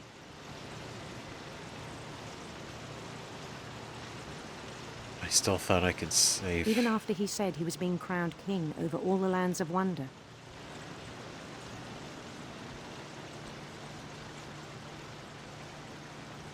What? The palace would be packed with his companions.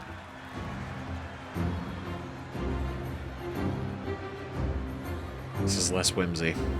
Now I'm actually, like, incredibly unsettled.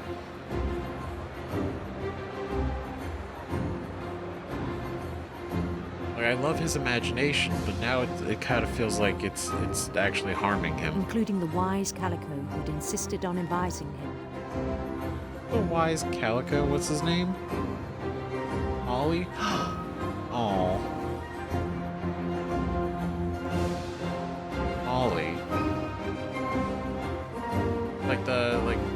Yeah, we know that Edith's mom would name like a stray cat Molly. Does that make sense?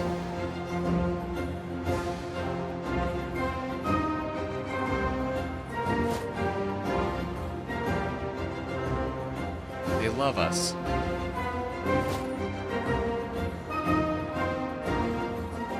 His queen waited, holding his crown.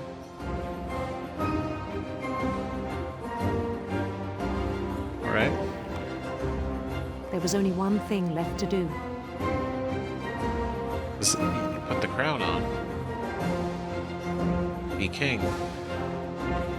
And be...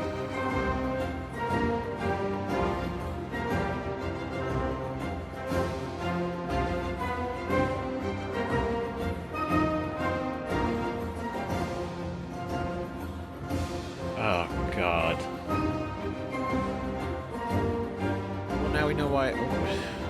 We also know why he has the crown on everywhere, because that was... Bend down his head. Oh, shit.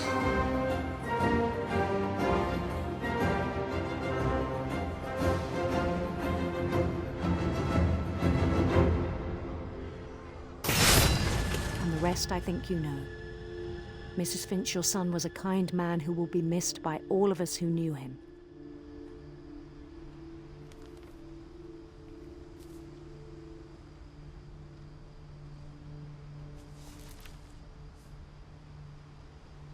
My brother was really cool. I wish you could have met him. I wish I could have met him too. He seemed like a cool dude. That's so sad, dude. What the fuck? God damn it. He becomes something greater than a king. Someone who'd never known success in the real world. He was overwhelmed. The fact that, yeah, like his whole, my imagination is as real as my body. And she's like, it was hard to argue with him. Probably because from his perspective, it really was that real. You know? To him, it was that real. And then, yeah, the whole thing with, like, it pained him to remember the cannery worker Lewis. To the point where he despised him. And so, in the cannery, like, he's obviously cutting the fish. He made the decision to put himself inside the fish guillotine. That's... God, that's fucking horrible. Like, I feel awful that he actually, like, he ended up doing it, right? For himself.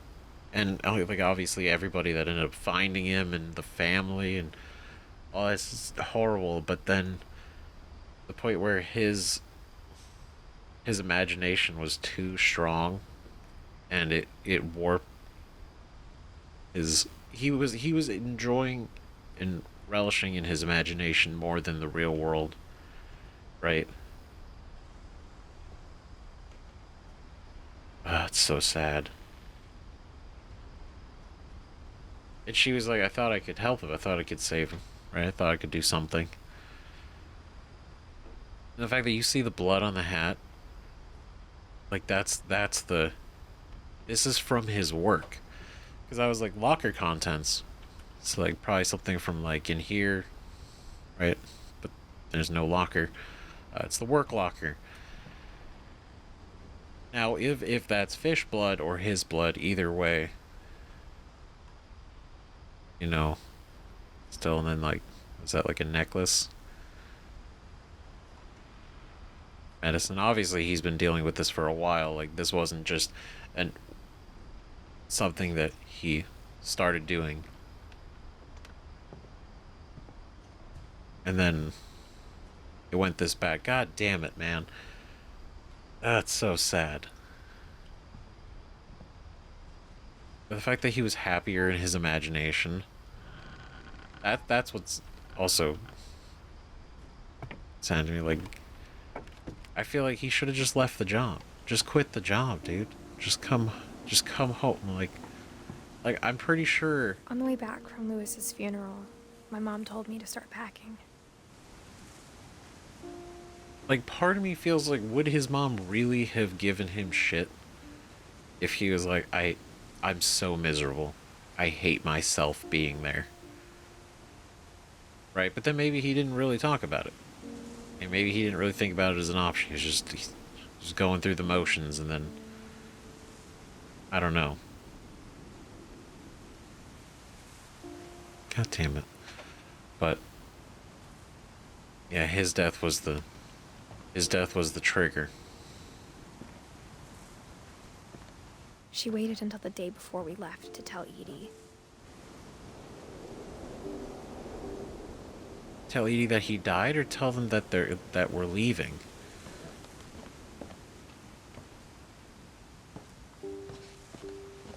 I'm not sure if she wanted to make it easier or harder. I imagine it's the packing, like the leaving. Just telling Edie.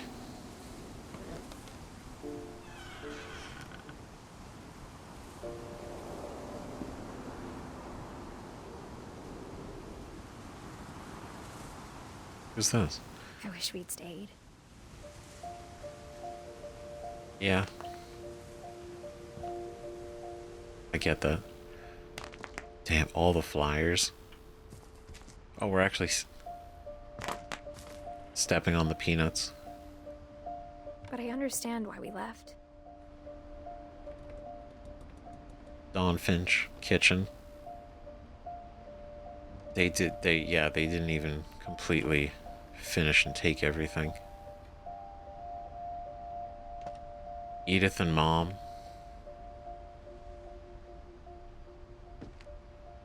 So is this where we live? This is our room? Us and Mom? It's kind of nice. Right, not too far from her brothers. And My mom ended up leaving everything behind.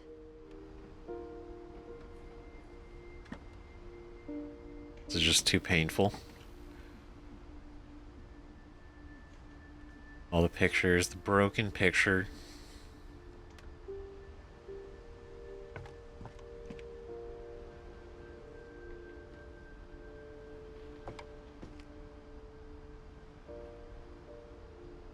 Damn it.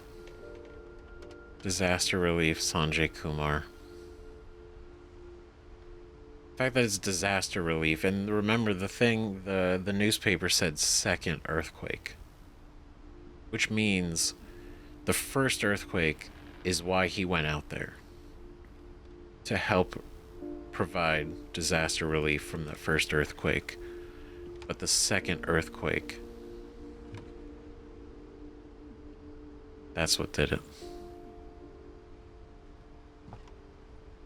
All her books. God, dude, this is so sad. What happened that night had been coming for a long time. Edith. Oh. What Maybe happened you that should have come night? sooner.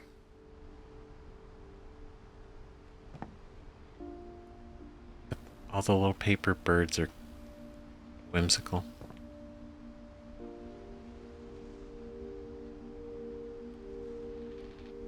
Hmm.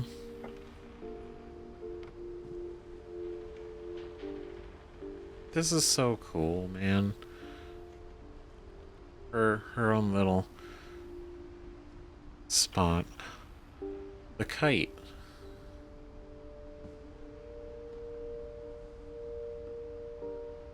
But it had to end one way or another.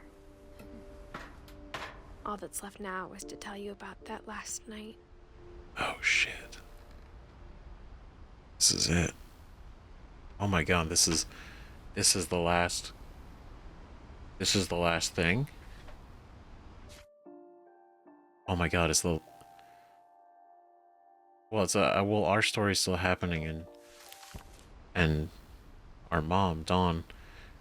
Oh, it's a paper version of the house. That's cool. This is so neat. All the paper people and the crafting, and this seems like such a nice little spot.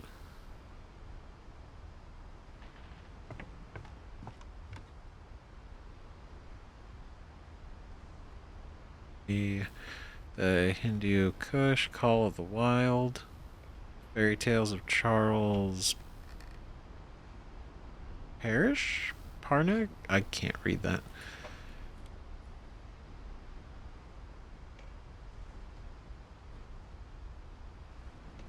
Magic Mountain, Mummification, Tales from Beyond, The Odyssey.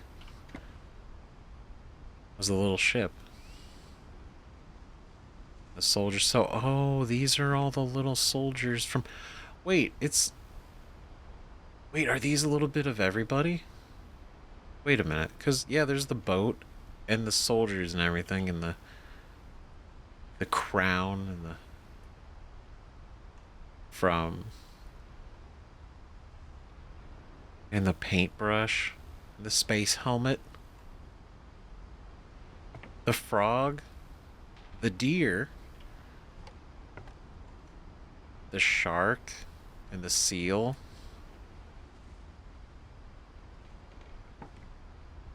Obviously the house.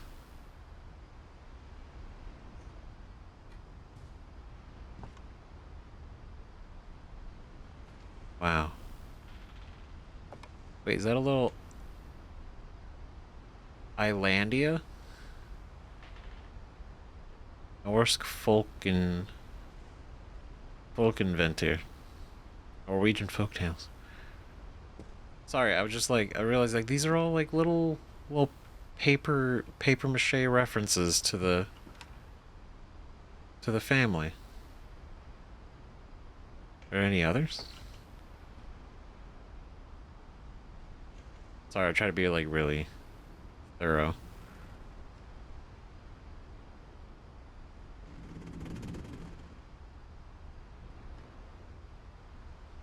So Burr. I don't think there's.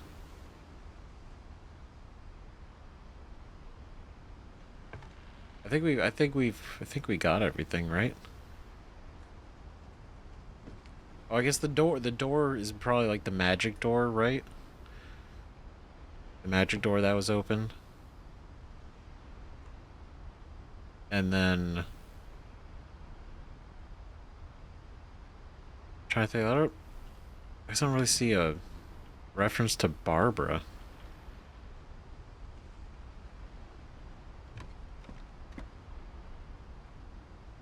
I think that's the only thing I don't see. Maybe there is one, I'm just not seeing it. Oh, no, no, no. No. No, go back up. Sorry, I looked over there and I was like, what's that thing? But yeah. Sorry. Okay. I have Yeah, I think we've seen it. If there is one, I see it, but I feel like those pretty spot on.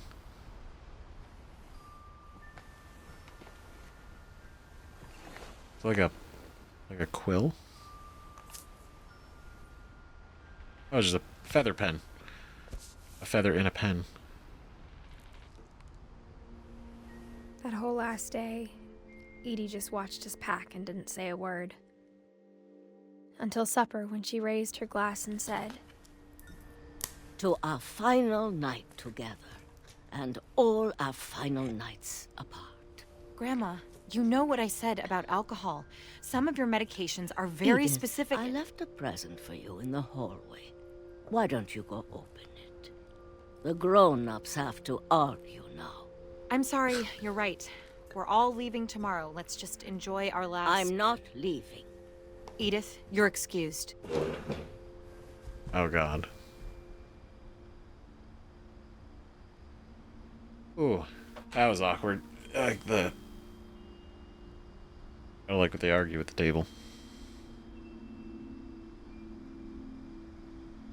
It's definitely Grandma's kind of being passive aggressive, but I'm kind of on her side, honestly. But I also understand why Dawn and Edith are leaving. Like I get both, right? It sucks. It does suck. the power had been shut off that morning, but Edie always had plenty of candles. Plenty of candles. That's good. Oh, the key's not in here. Interesting. When my mom sealed the library, I don't think she knew about the other entrance.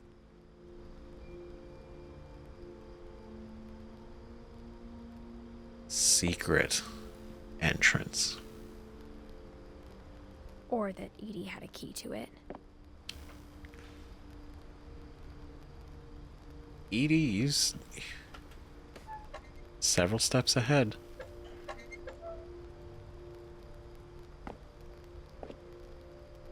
This is the gift. This is the gift.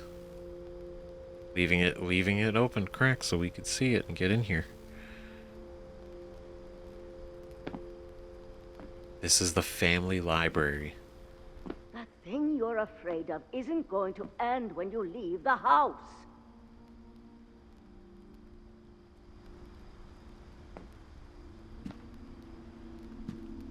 She's kind of right.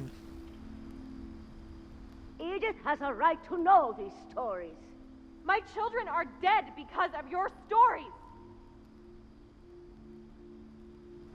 Oh God, not. Shit, dude. That is a crazy serious thing to say.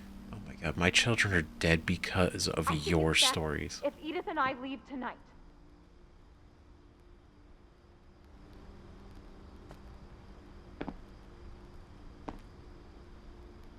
It's another frog.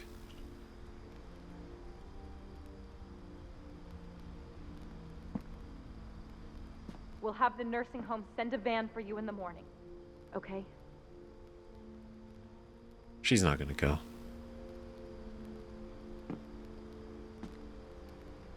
What is this? Something. Bunch of letters, some other books. Recipe cookery, raw fowl, sublime supper. So more cookbooks. More cookbooks. What do we got?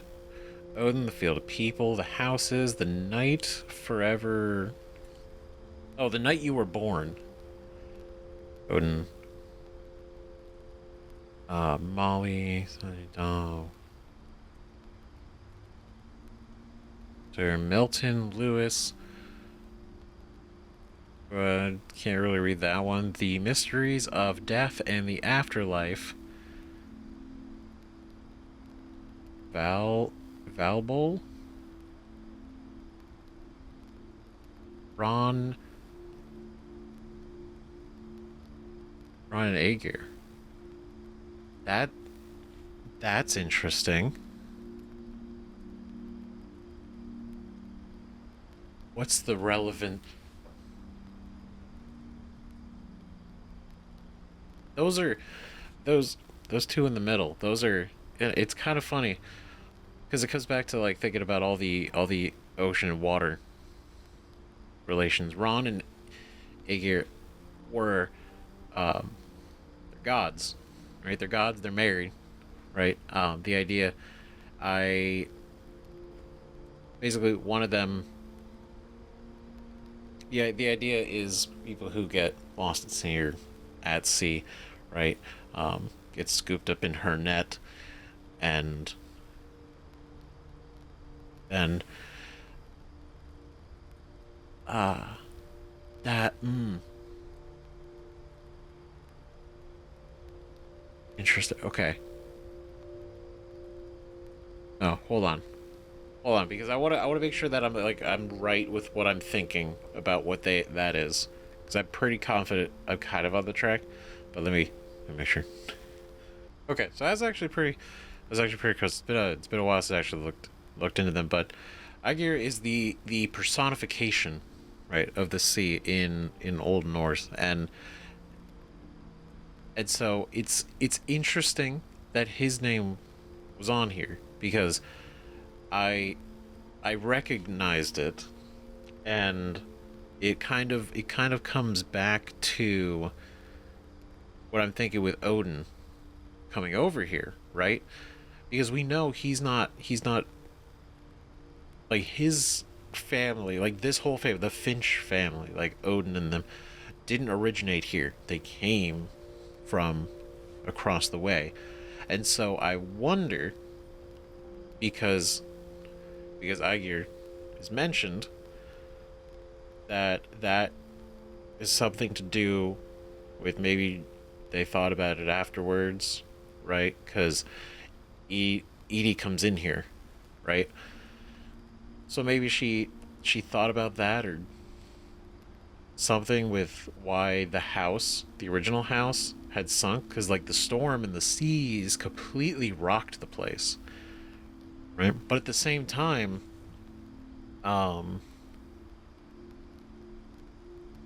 the sea has kind of had a connection to a bunch of the other individuals in this family, right? And Ron, I know she's got, it's the she has the golden net. That's like the big thing. And the idea, I forget why. I don't know. I don't know if it's to capture people at the sea, or I don't know if there's like a goal of, like, saving them, or it's like, oh, if they go and they die at sea, she scoops them up. But either way, like that's her thing, and maybe they work in tandem, right? So he creates the rough seas, she scoops everybody up. It's a relationship, but he's not a god. He's not a god. He is one of the he is the host of the gods, one of the Jotnar. But anyway, we don't have to get like super deep into that. It was just like I noticed it and I was like, that's interesting, because that has some kind of connection, right? And I don't want to go and be like, oh, he had fish which come from the ocean, right? But I do think it maybe has something to do with the fact that he came over, the seas completely rocked their shit, and maybe Edie thought about that, right? And then I also, when I was editing the last video, Walter's headstone in the graveyard, because I initially thought, I was like, okay, well, that's the tunnel where the train came through, and I'm like, after thinking about it for like a minute afterwards, I'm like, that wouldn't make sense. Like none of these are literally being referenced to what killed them, what it is what they liked, what they enjoyed, what was them. And it made me think about his original room, right, when he was a kid, before he moved to the bunker. He loved the sea. He painted his whole room. Well, he didn't paint his room, right? But Edie painted his room for him. It was beautiful, right? Oh, very ocean theme. So his headstone in the graveyard was him looking out at the ocean. It's him looking out at the sea. He liked it, and then before he isolated himself. But anyway, that just all that kind of came into my mind at once. So sorry, I kind of felt like a little bit of a weird tangent, but it is. I was thinking.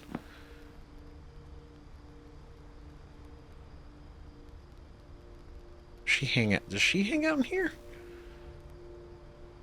I don't know how mobile Edie is. I guess she can get up and down the stairs, but it probably isn't too much of a stretch to think that she would hang out in here. But we got History of the Finches by Edith Finch. The official book. Dear Edith, there's so many stories I wish I could tell you, but there's only time for one. This is about what happened on the night you were born. That was like the sticky note. That night, the tide went way, way out. The night we were born. This is the gift she was talking about. Not so much the library, but this specific book is the gift.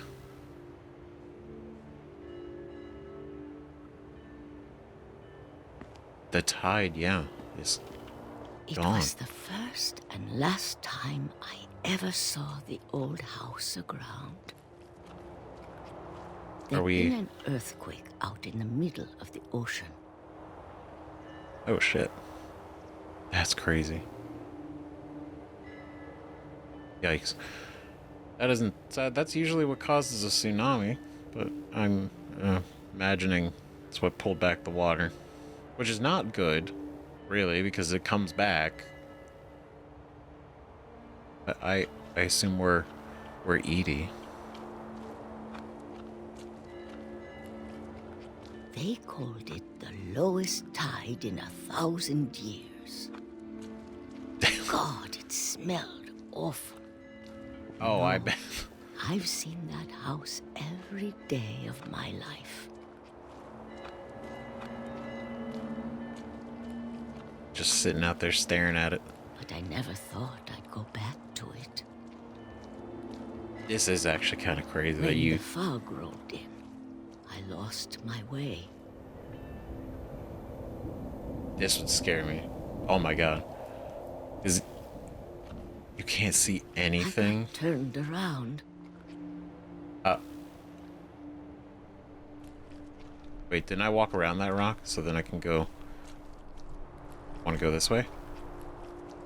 I started seeing things.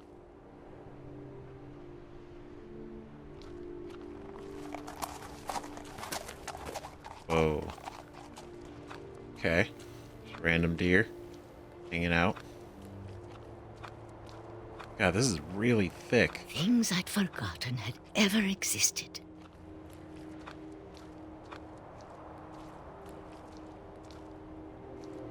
Whoa. But when I saw them, Bed frame. they felt like old friends. Oh, it's because it's all stuff from her house. That night, a lot of things came back to me.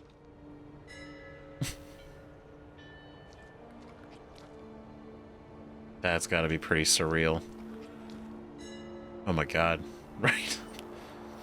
Like, it's been so long since you've seen any of this stuff. Or maybe I came back to them. Yeah, true. But no, just the fact that the tide is low enough and you could visit your old house.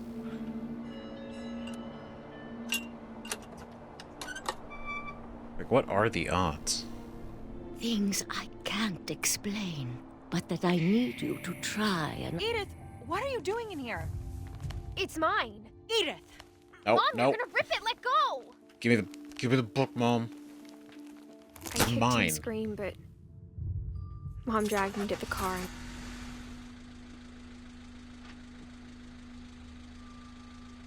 Wow. I never saw Great Grandma Edie again. The next morning, the van came to pick her up, but she was already gone. After that, we moved around a lot.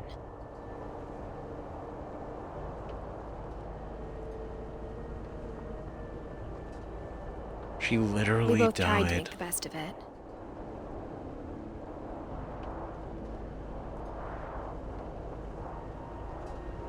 Yeah. A few years went by.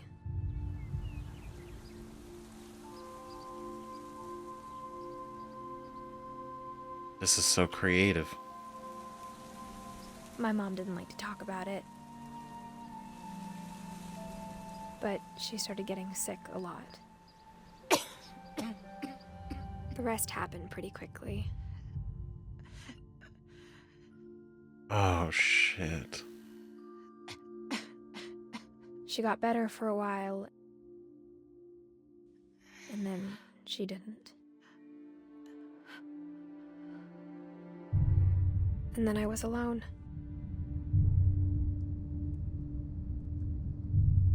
The last Finch left alive.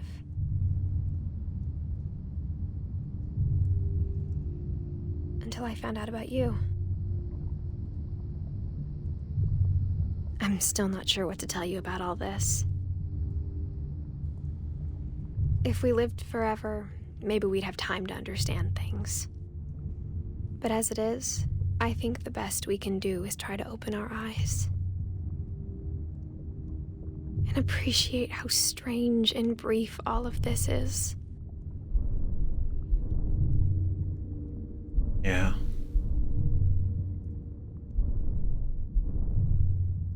Whoa. This journal was supposed to be for you. But now I hope you'll never see it. I just want to meet you. And tell you all these stories myself. But I guess if you're reading this now, things didn't work out that way.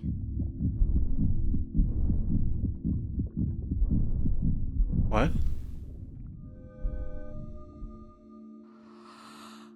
This is where your story begins. I'm sorry I won't be there to see it. It's a lot to ask, but I don't want you to be sad that I'm gone. I want you to be amazed that any of us ever had a chance to be here at all. Good luck. Oh, God damn it.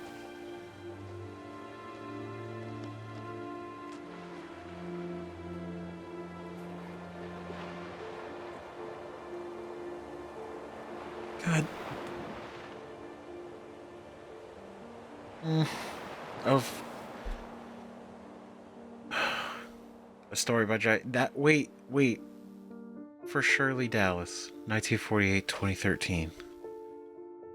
For Shirley Dallas.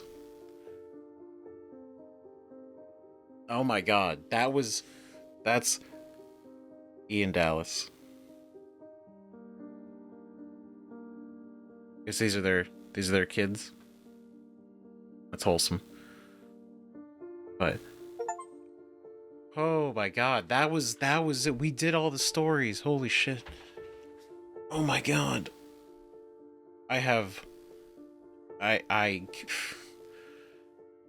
So literally, first off, that is really sad that we were reading that journal from Great Grandma Edie. We were reading it from her. And she was gonna tell us from her point of view, like what she had the night we were born.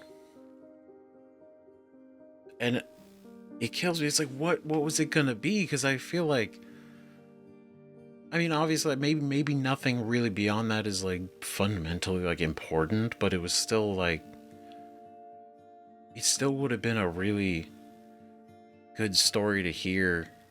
It was the last thing from grandma. Great grandma. Johann Lee. God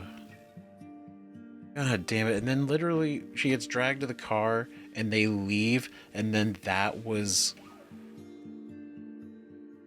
when Edie dies. She never got to see her again or say goodbye or anything. It was literally just pulled out of the house, leave. Mom's angry, and then it's so awful that Edith's mom became unwell. We don't know what. Yeah, but she got sick and she didn't get better, and she died. And then Edith was literally alone. She had nobody else. I like all the little references to all the family. But she didn't make it. That's fucking sad too. So literally in childbirth, Edith died. That seems to be what I'm understanding. Which is tragic that it's literally her kid. With this, so at the beginning of the game, when we were on that ferry heading across the water, and it's like, oh, we have a cast on and this is the book with some flowers, I'm thinking, oh, we're Edith, but it's actually we're her son heading over to the house. And then obviously like he's going to her grave. That's his journey. But reading through what Edith left is experiencing all of what we did. 2012 to 2017. The end. I can't actually believe that it's over. I can't believe that it's over. The replay a story option is now available. Select Edith to play from the beginning. That's actually really cool. That's actually really cool that we can actually replay individual ones. But look at that, we got great grandma Edie's sketch. And Dawn.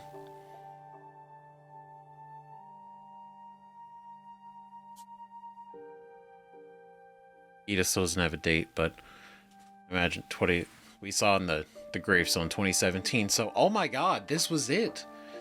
We finished the game. This didn't, I don't even feel, calling it a game, I feel like is like minimizing what it really felt like. Because this was something. Really, really was. And I literally, when I say I keep thinking about this, I mean it. It's nonstop between all these episodes, right? Both during and after and in between, right? It's just like, I still think about like Milton. I think about all the painting little sketches he did inside the secret passageways in the house. And you could say like, you know, maybe that's the reason he disappeared, right? And I don't know, because he seemed to have found them, right?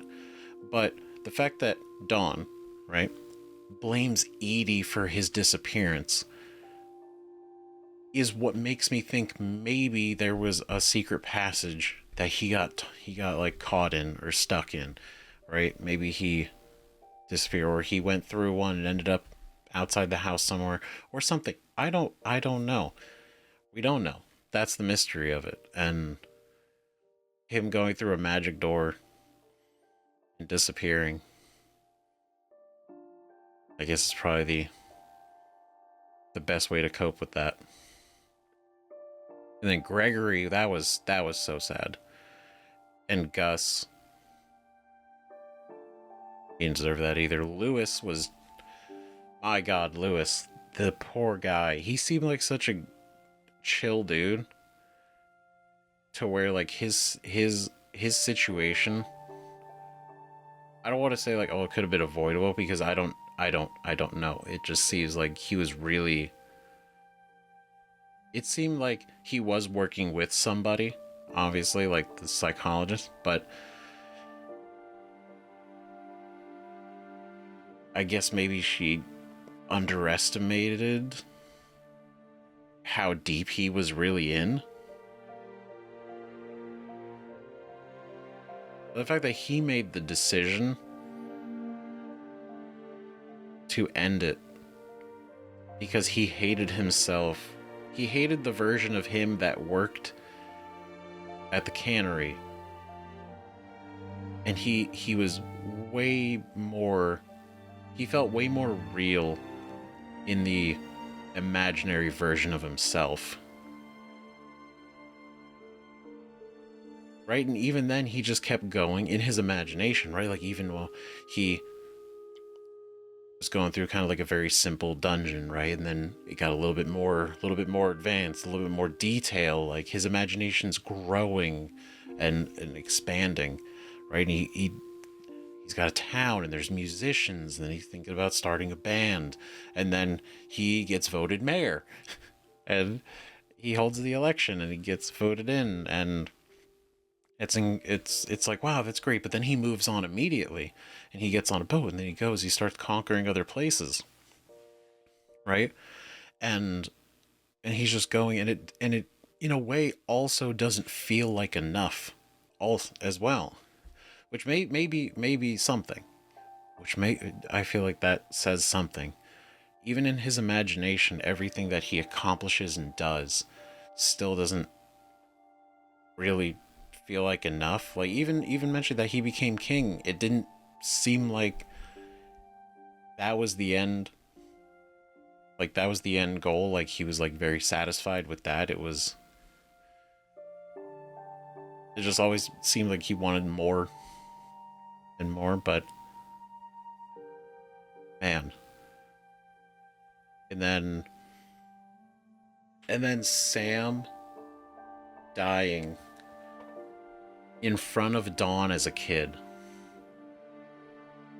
Literally.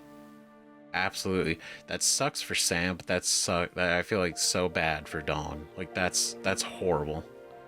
It's horrible. And then she lost Sanjay, and Sam and Kay divorced because of Gregory. The incident with Gregory. They divorced, and then he lost Gus. And then literally a year later, he ended up dying on his trip with Dawn. Like, every single one of these stories is tragic. Not one of them died what I would say is like a normal death. I think maybe Edie was the only one who died of just old age and that, or maybe she died because there was nothing left in her life. Everyone left. When Dawn and Edith left, she had nothing, so there was no reason for her to go on. Right? And Dawn died of illness.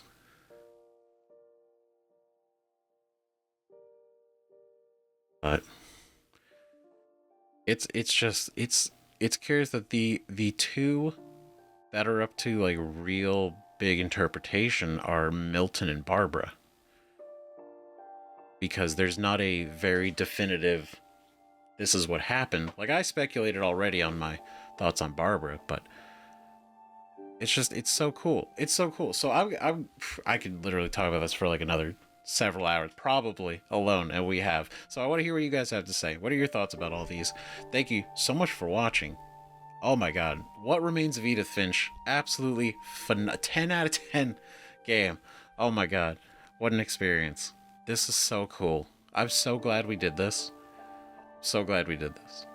so glad we did this. And I'm so glad you guys all suggested, and you guys are, along for the whole thing, because this has been a time. This has been super cool, super like emotional and heavy and intense.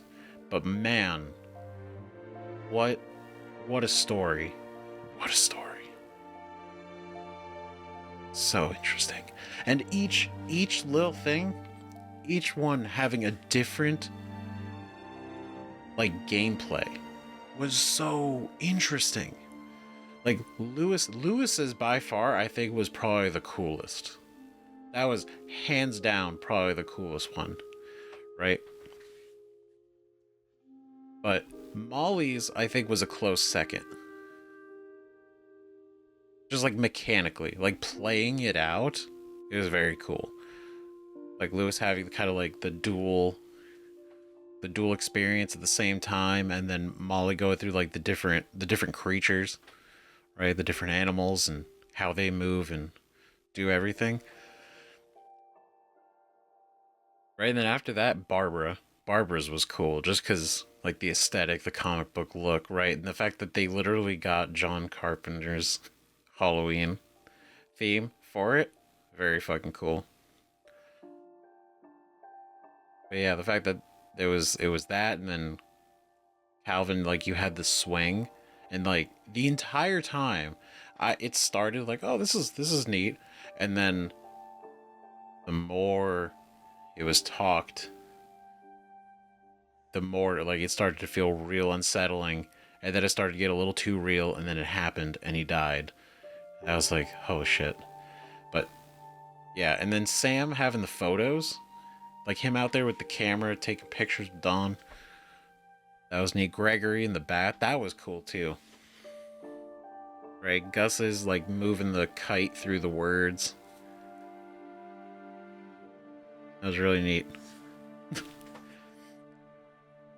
And Walter's is very much, you'd say like his was nothing but opening cans, but I think that actually says more about it than anything else, because that's literally his life. That was the mundane existence for 30 years. Literally was just existing down there every day. He would just crack it open, eat, and just repeat every single day. He's marking off the calendar, but that's it. It's the monotony.